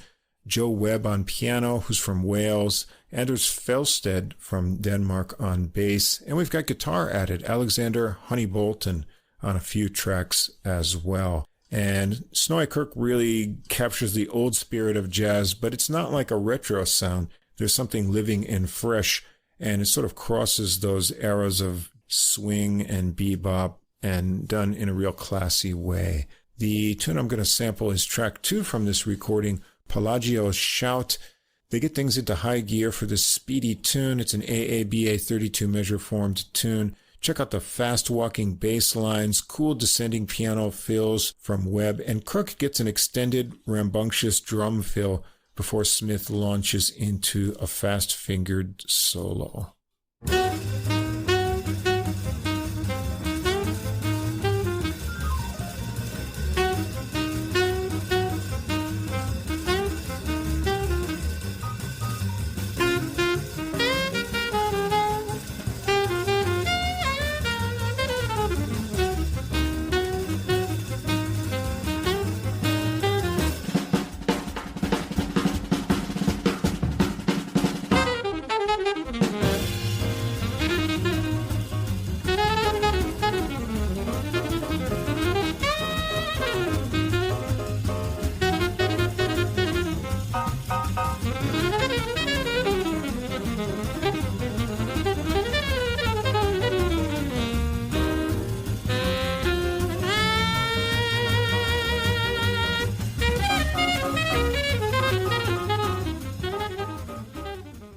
Instantly appealing swinging jazz that reminds you of the past but still sounds fresh and inventive. Snorri Kirk always delivers a recording that's going to put you into a good mood. Next, also from episode 188, Euro Jazz and Violins, November 11th, I've Been Waiting for You by the Italian bassist Giuseppe Venezia on Gleam Records. And he has the great Italian trumpet player Fabrizio Bosso on this, who we both really love. And also Attilio Troiano on tenor sax and flute, Bruno Montrone on piano, and Pasquale Fiore on drums. And I just loved the wailing on this album. It's just fantastic. It's albums like this that I think of when I think of jazz. I loved everything about it. The playing was really lively. We heard some amazing technique from Fabrizio Bosso. And I also liked the addition of the flute at times from the tenor saxophonist Attilio Troiano. Venezia had some chances to solo as well. It's a really exciting album, really great playing throughout. Yeah, we're big fans of Italian jazz, and this one's a great one. We've got some bebop, post-bop, blues, a little touch of Latin, making up a great recording. Venezia's compositions kind of evoke familiar sounds from modern jazz history, and they're instantly pleasing. His bass playing is great, full-toned. It makes its presence known right from the opening track, which is a solo bass intro. And he really locks in with the rhythm section. And of course, we love Fabrizio Bosso's trumpet playing. So the first track is that bass intro, and track 2 is what I'm going to sample, Messaggeri. This will remind you of the Jazz Messengers here. The drums kick it in. We've got a classic hard bop, AABA 32 measure minor melody, Blakey-esque Latin beat that switches up to swing on the B section, and Fabrizio Bosso's up for a solo first.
know you want to hear the rest of this album, better check it out.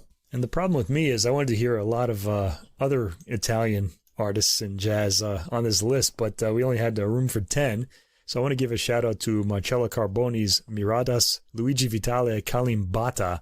I really love those two records as well. Yeah, those are great too. Yeah, I didn't know what to pick, so I picked this one because I just listened to it a lot lately.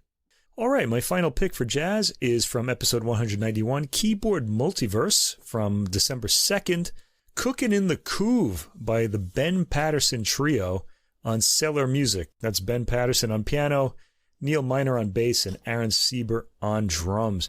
And this is just a traditional, like, sort of energetic style trio of an album. Patterson's a really creative pianist, too. His solos really kept me engaged.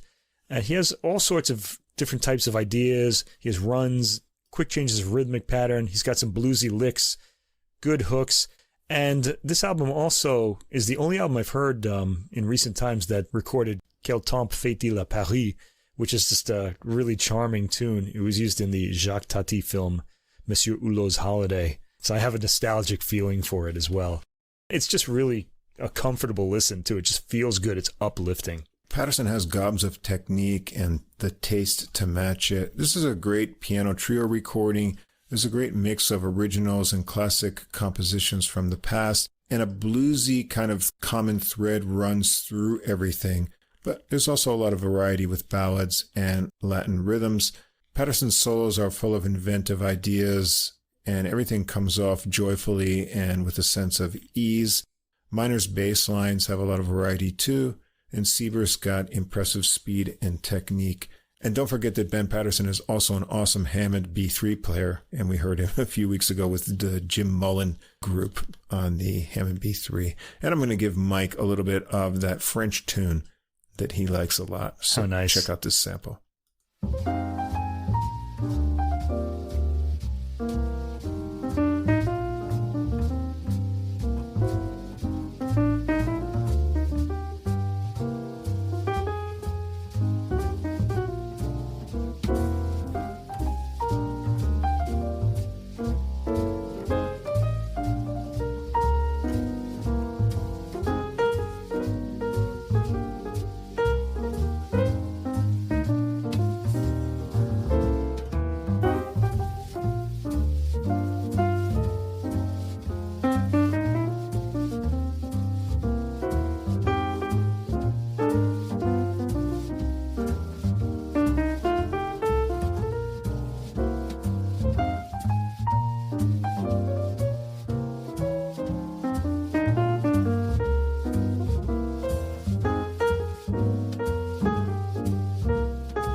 That'll put you in a carefree mood right away.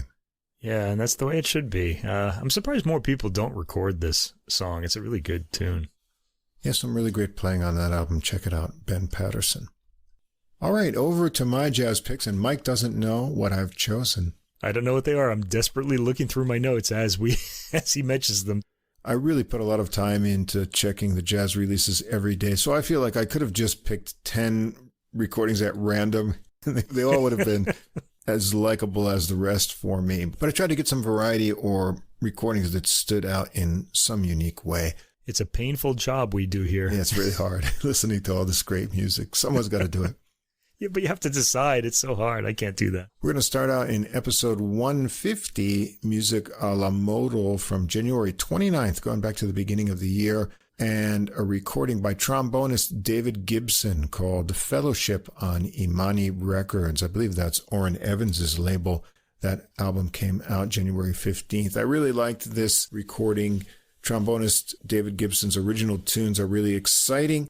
Lots of challenging harmonies, interesting modal ideas. There's a lot of rhythmic variety on this recording.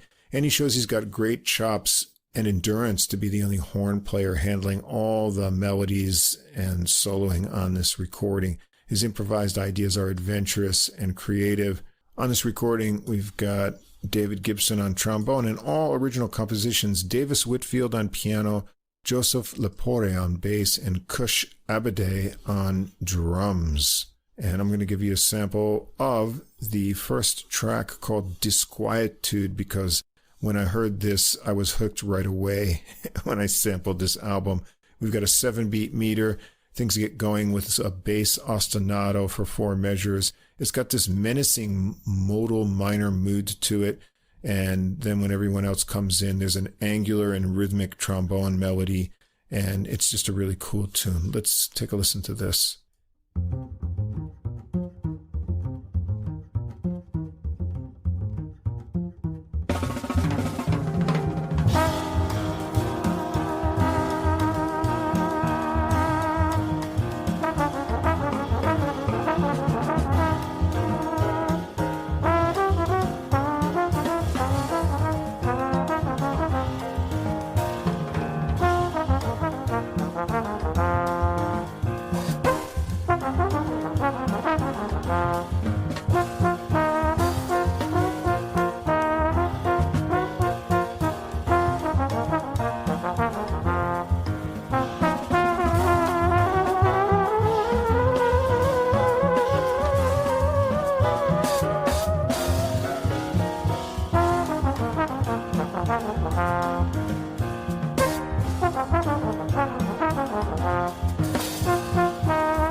Very cool stuff.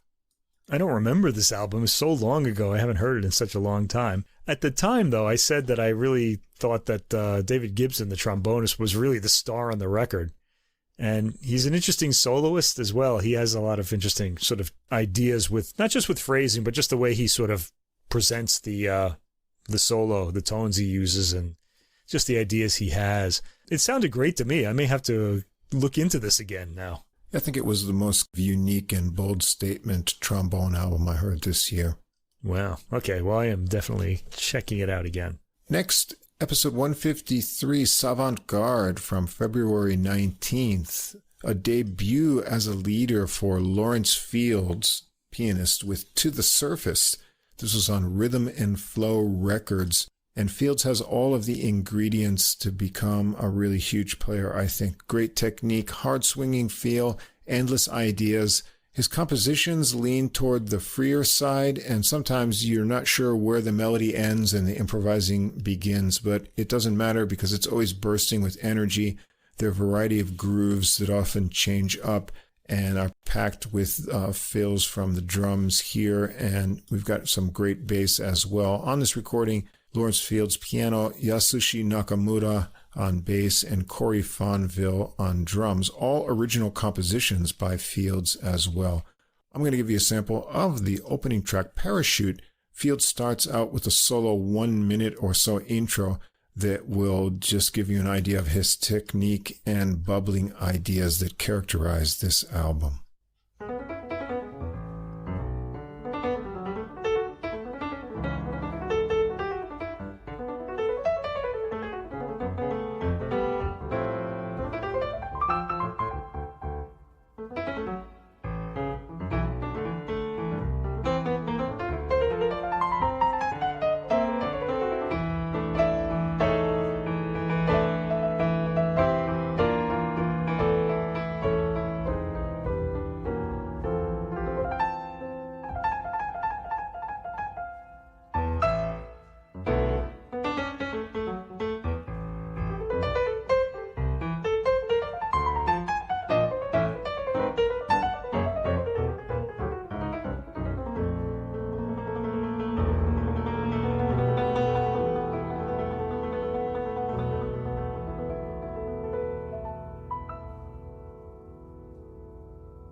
Very engaging recording. I encourage you to check it out.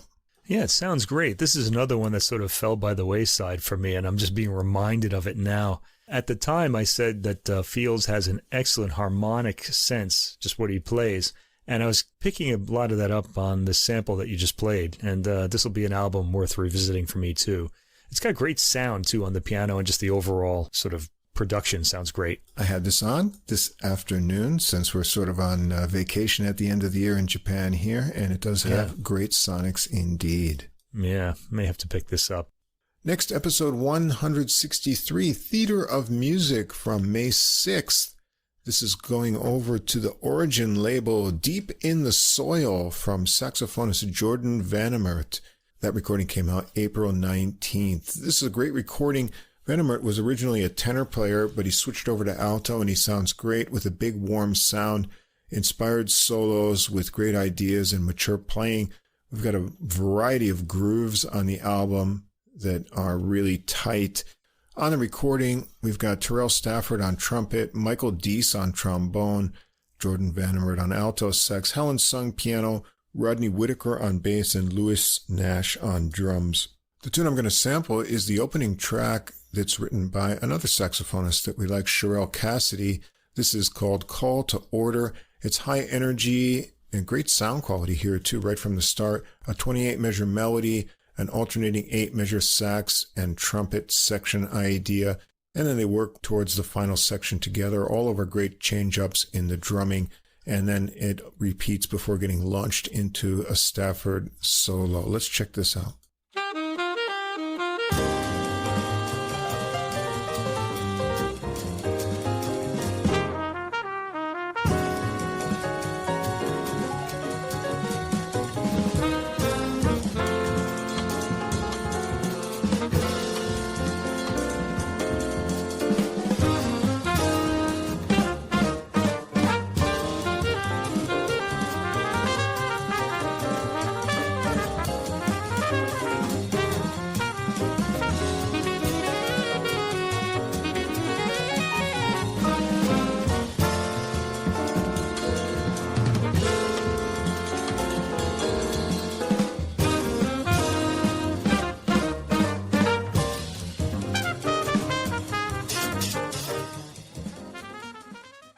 And I'm going to give you a little bit of a taste of Vannemert's saxophone playing as well. So let's move ahead and hear some of his playing.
It's a great record. The tunes have a lot of variety of styles and grooves. There's modal, blues, R&B, and a fine original ballad as well. And the programming is well thought out. It starts big with the trumpet and sax there. Michael Deese gets added in on trombone, and then it pairs down to a quartet and a really nice duo with just Sung and Vannemert as well. And then it builds up to a big finish. I think it's one of the more enjoyable Origin recordings from this year.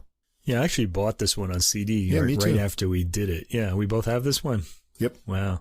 I said at the time it really hit the spot, and that's really true. Even hearing it now, I haven't listened to it in a while, but I'm going to have to go back to it. In fact, this week, that's pretty much what I'm going to be doing, is going back to all of these recordings and listening to them again. It's a high-energy album, as you heard, and hard-hitting, and very inventive as well. I thought it was really great. Riveting record, and it lifted me up. I felt great after I heard it. Next up to episode 169, Boss Baritones and Prepared Pianos. That was from June 17th. This is Wah! With an exclamation point on Hobby Horse Records, a piano trio. The recording came out on June 7th. This is one of Denmark's top pianists, Carl Winter. And we've got together Richard Anderson on bass and the great Jeff Tane Watts. It's a short recording, but it packs a big dynamic punch A lot of rhythmic excitement here. Winter shows a range from explosiveness to fleet and nuanced lines in all of his solos.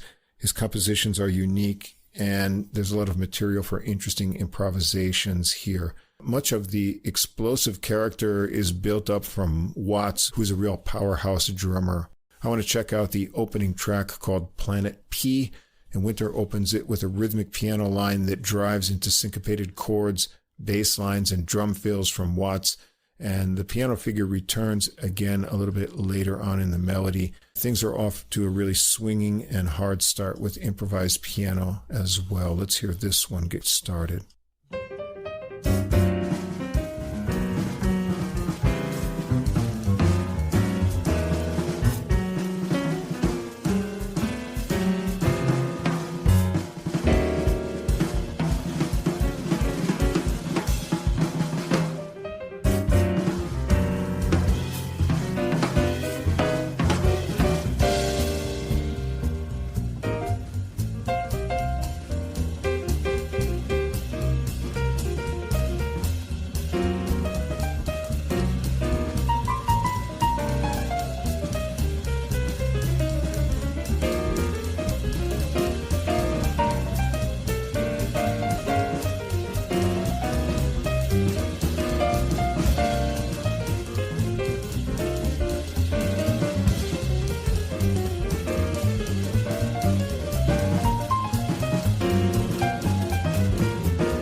And I really want you to hear some of the explosive nature of what's going on in this album, so I'm going to skip ahead to hear the climax.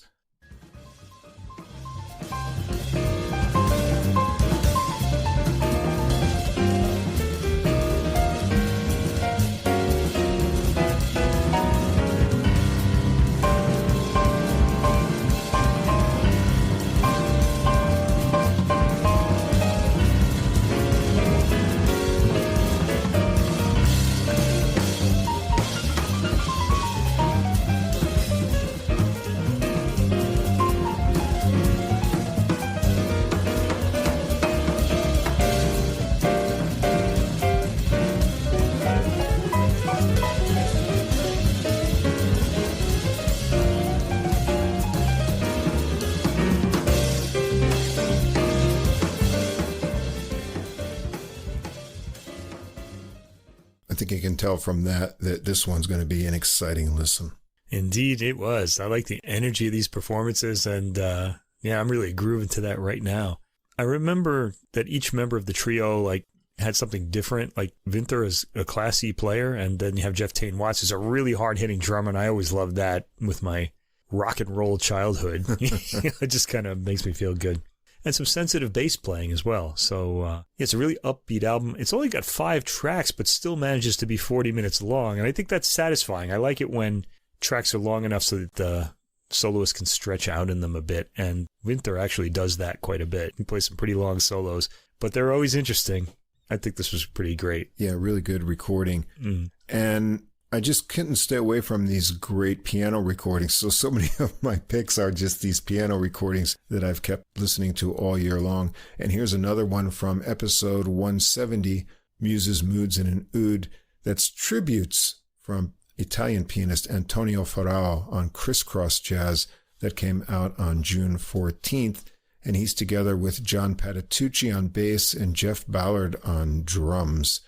And it seems that Ferrao has an unlimited imagination and energy to express his ideas. I said about this recording, there are a lot of wow moments in his solos.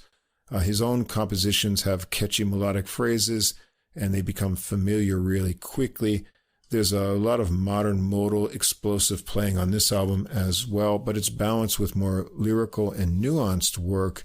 And we get one standard tune and one Chick Corea tune on this album as well. And I'd like to sample for you the opening track, the Ferrao original Tributes, the title track. This has a catchy piano melody riff and an uplifting feel, and Ballard's dancing cymbals give it a sense of graceful forward motion, and you've got the great bass playing of John Patitucci on here as well. The melody's an AABA form of 16-measure sections, and the B is a little bit softer in contrast. Let's take a listen.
He's just boiling over with energy and ideas. This is another trio album that's very exciting. Yeah, it's fantastic piano playing. I actually have this album on my to-buy list and haven't gotten around to it yet. It's just been, waiting for the price to come down. The piano playing is also really interesting, too. Pharrell has those great hooks, like you heard one on that track that we just heard, that da-da-da-da-da, and it's not quite in the groove. It's sort of really intriguing. And he does things like that throughout the album. He remains interesting. And he doesn't keep one rhythmic idea for very long, changes quite a bit, and has a lot of appealing ideas. Now, John Patitucci is on this too, you said? Yes. Yeah, he takes a similar rhythmically varied approach in his solos, and he's always a great bassist with that gigantic, beefy sound that he has. So, yeah, this is one that I'm going to need to pick up. I really liked it a lot. It's a pretty traditional sounding record, too, in a lot of ways. Next to episode 171, Popular Precedents from July 1st, trumpeter Jared Hall with his recording Influences on the Origin label. That recording came out on June 21st, and Jared Hall's from Spokane, Washington, and he's got a fine collection of original compositions here. They're challenging, but really captivating, and they give nods to great modern trumpeters who influenced his trumpet style. His chops are strong, and he's got a well-developed modern harmonic sense and really excellently structured solos. On this recording with him are Tal Cohen on piano, who's Miami-based, Michael Glynn on bass, and John Bishop, the founder of Origin Records, on drums. And the recording starts out with a tribute to Woody Shaw, Song for Shaw, and there's another track dedicated to Roy Hargrove as well, and many more. I want to sample track 7, which is entitled Harrell, for the great Tom Harrell. And this tune has a really unique rhythmic feel. It gets started out with a bass ostinato and a drum groove. The melody is very much Tom Harrell-like with its weaving lines. It's in an A-B-A form and a really neat syncopation on the B section. I've always thought of Tom Harrell's own compositions as little problems or puzzles that he composes to be solved by his own improvising. So I've never heard anyone really write in his style, but I think that Hall does an excellent job of capturing the essence of a Tom Harrell type composition, and it's a nice tribute. Let's check it out.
Really nice playing all throughout this album. And Hall posts a lot of instructional videos on Facebook about improving your improvising and trumpet playing. If you're a trumpet player, I recommend you check out his recordings and his advice. Yeah, fantastic. This is one of those albums that was on my sort of list all year long, too. I really took to it right away as well. I liked Hall's tone. He's really hot on the faster tempo tracks and really sensitive in the ballads as well. I like the hard-hitting drums on this record as well, so really right up my alley. Next, from episode 175, Summer Joys, July 29th, over to Positone with pianist Luther Allison's I Owe It All to You. This came out on July 19th, And on this recording, Luther Allison on piano, Boris Kozlov on bass, and Zach Edelman on drums. And wow, this one really caught my ear. I'm really impressed by Allison's energy and playing on this recording. Another young pianist with gobs of technique and endless ideas. There's a thread of gospel and bluesiness in all of the tunes and plenty of modern modal harmonies, a lot of swinging. The original compositions are fresh and funky with interesting structures, and his choice of other pianists' compositions on here is really intriguing as well. And Kozlov's playing is great on this recording.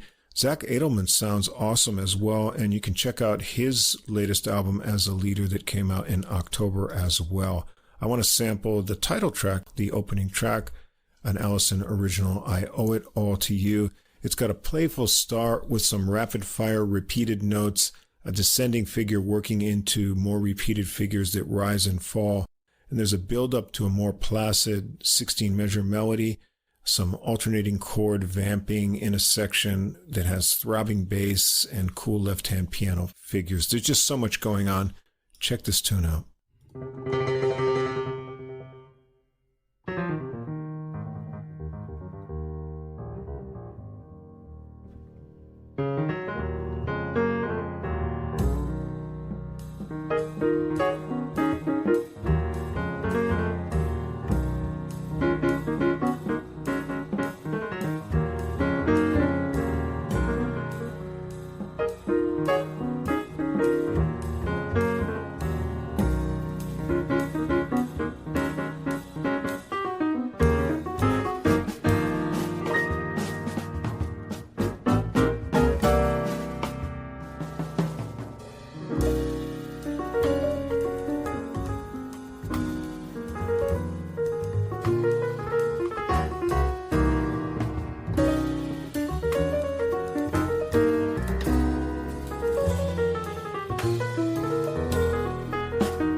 I've been listening to this recording ever since it came out. I really find something new and fun about it every time I listen to it. Yeah, this one really appealed to me as well. I like the spontaneous playing and the way Allison has these sort of hooks, these sort of bluesy hooks that really just grab your ear and they just keep coming up. And that just kind of adds to the spontaneity. You almost feel like it appeared in his head and he's just suddenly playing it and you're like, wow, Yeah. It's a really good feeling. Of course, Boris Kozlov, we just love him. He's on every album we listen to almost. Yeah, great bass sound as well. And he hangs back a lot on this one. He probably needs to because of the spontaneity of the piano playing. But yeah, this was an album that I really liked as well. Very spontaneous. It'll kind of wake you up a lot, I think.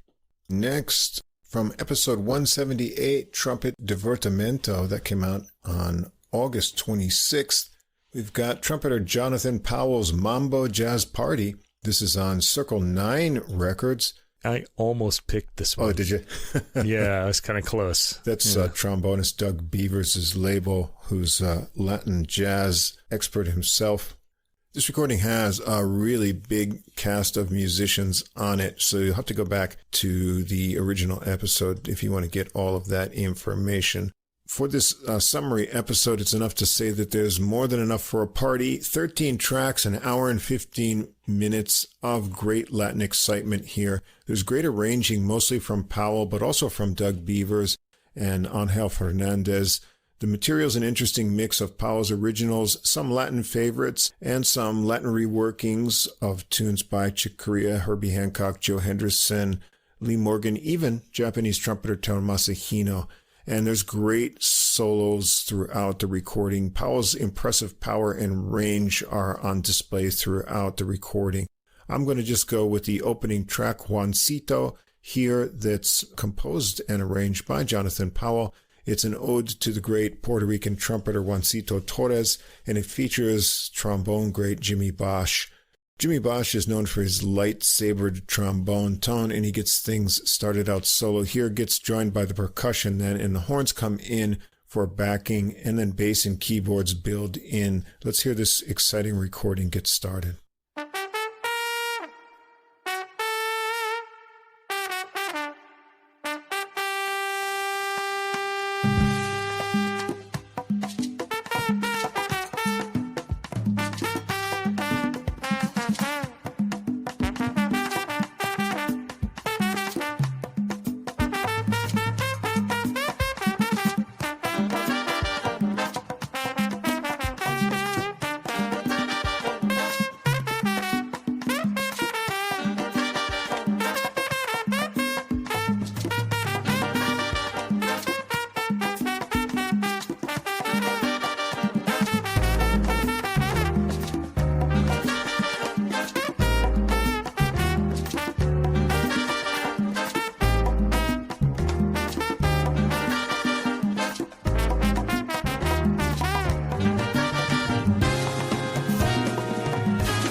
you up and dancing around the room yet, like Mike is over there? Oh, yeah. There's a lot of this, too. Yeah, before we get away from this, I do want you to hear some of Powell's trumpet playing.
Wow. Lots of exciting stuff like that on this album. Yeah, and I said at the time this Mambo Jazz Party is going to go late into the night. It's a pretty long album, and it's got a lot of energy on it, and Jonathan Powell really is the star. He gets most of the solos, and he really wails on all of them, too. It's a long album, but it's really good. I liked it a lot. It's got high energy throughout. Might be exhausting in the end just because it's so long and so high energy, but you wind up feeling like you would feel at the end of a great party. I think you should go away from this tired. It's really satisfying that way.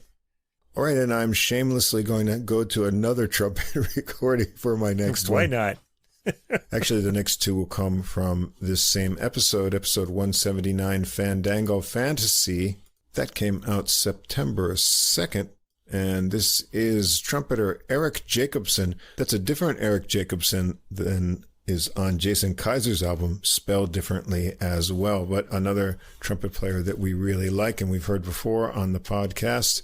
And this is his Heading Home recording on Origin Records that came out August 16th.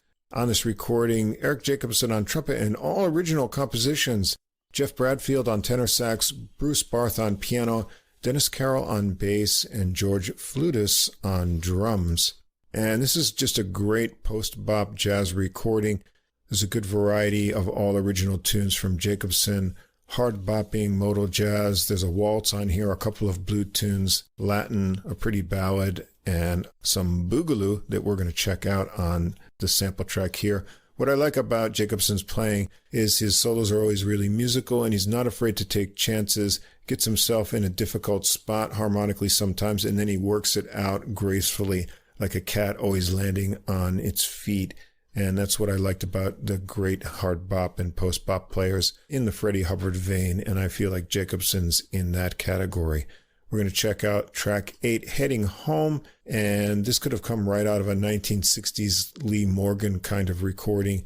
There's an 8-measure rhythm section intro and a funky repeating 16-measure melody that you're going to like.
Bradfield solos first on this tune, but I'd like you to hear a little bit of Jacobson's trumpet playing.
really great playing on this album. And you've got the wonderful piano of Bruce Barth, a player we like a lot as well.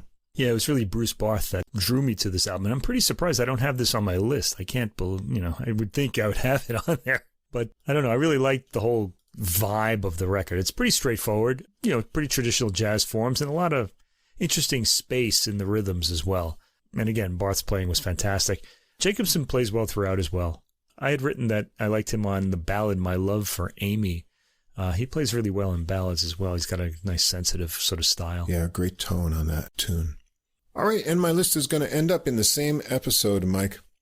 Yeah. And what would our end of the year favorite list be without an Art Hirohara recording? And this is on Positone with Good Company. And this came out August 16th. This is a bit of a unique album, something different. And I think we heard a lot of trio recordings this year, specifically cordless sax trio. Here we've got something very unique. Trumpet, piano, and guitar. Kind of an interesting combination. Art Hirohara on piano, Ron Horton on trumpet and flugelhorn. And we heard him earlier in the podcast on episode 146, Midnight Meditations, with his recording A Prayer for Andrew. But this was interesting in this situation. And Paul Bolenbach on guitar, guitarist that we've heard before, and goes back to Joey D's organ trio. This recording is something a little bit different. We heard Echo Canyon from Art Hirohara, which was more of a mellow, color-focused kind of recording, really into tones. But here, we've got three great, unique musicians in an interesting trio combination. There's a lot of variety in material from Monk, pretty original melody songs from each of the musicians, and even a bossa nova. All three are great improvisers. But the charm here is the unique interplay that comes through these tunes and solos. It's very intimate, spontaneous, and it comes out just all joyfully because it sounds like they were having a lot of fun. And there's a lot to enjoy with a lot of variety in this recording. I'm going to pick track 6 for a sample, Songline, a Bolenbach original. It has a neat 6-beat rhythm that Bolenbach gets started. Hirohara joins in with choppy left-hand chords and rhythmic right-hand lines, and then Horton is in on the flowing melody and continues on with improvisations. Let's check it out.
That's just a taste of what you'll find on this recording. There's so much variety and different types of interaction.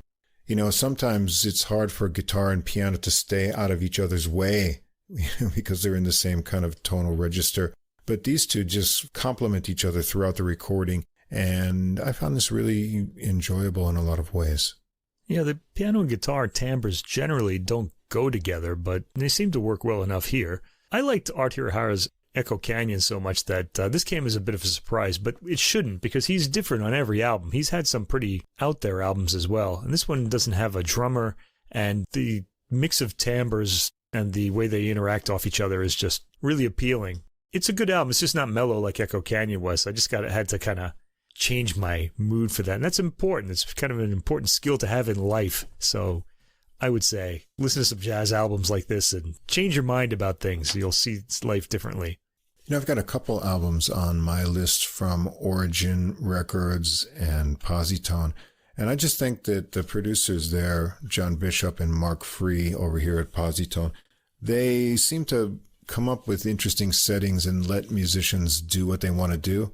I think maybe some other record labels wouldn't be as open to sort of creative projects as these two labels are. And the results are just always outstanding. And that's why I just come up with so many of my favorite recordings from these two labels. Yeah, that's it. Well, I'm not going to pick alternate ones because I'll be here all night because there's so many other ones on the same level. Just listen to every episode we did this year and you'll know all of Russ's jazz picks. Yeah, even if you don't want to listen to us talk for 3 hours every week, go and check the links because there are a lot of recordings in there you won't find anywhere else. And I think they're all some of the best picks of the week for any episode that you choose to listen to. Yeah, what Russ picked this year in jazz kind of surprised me, too. I mean, I know his taste a little bit, but there's a lot of piano, more than usual. Yeah. I was kind of surprised by that, so that was interesting. I was just impressed with the talent of these up-and-coming young players that I think are going to turn into big things. I hope they do, in the future. And I'm happy I heard them, with these kind of energetic, forceful recordings that showed a lot of creativity.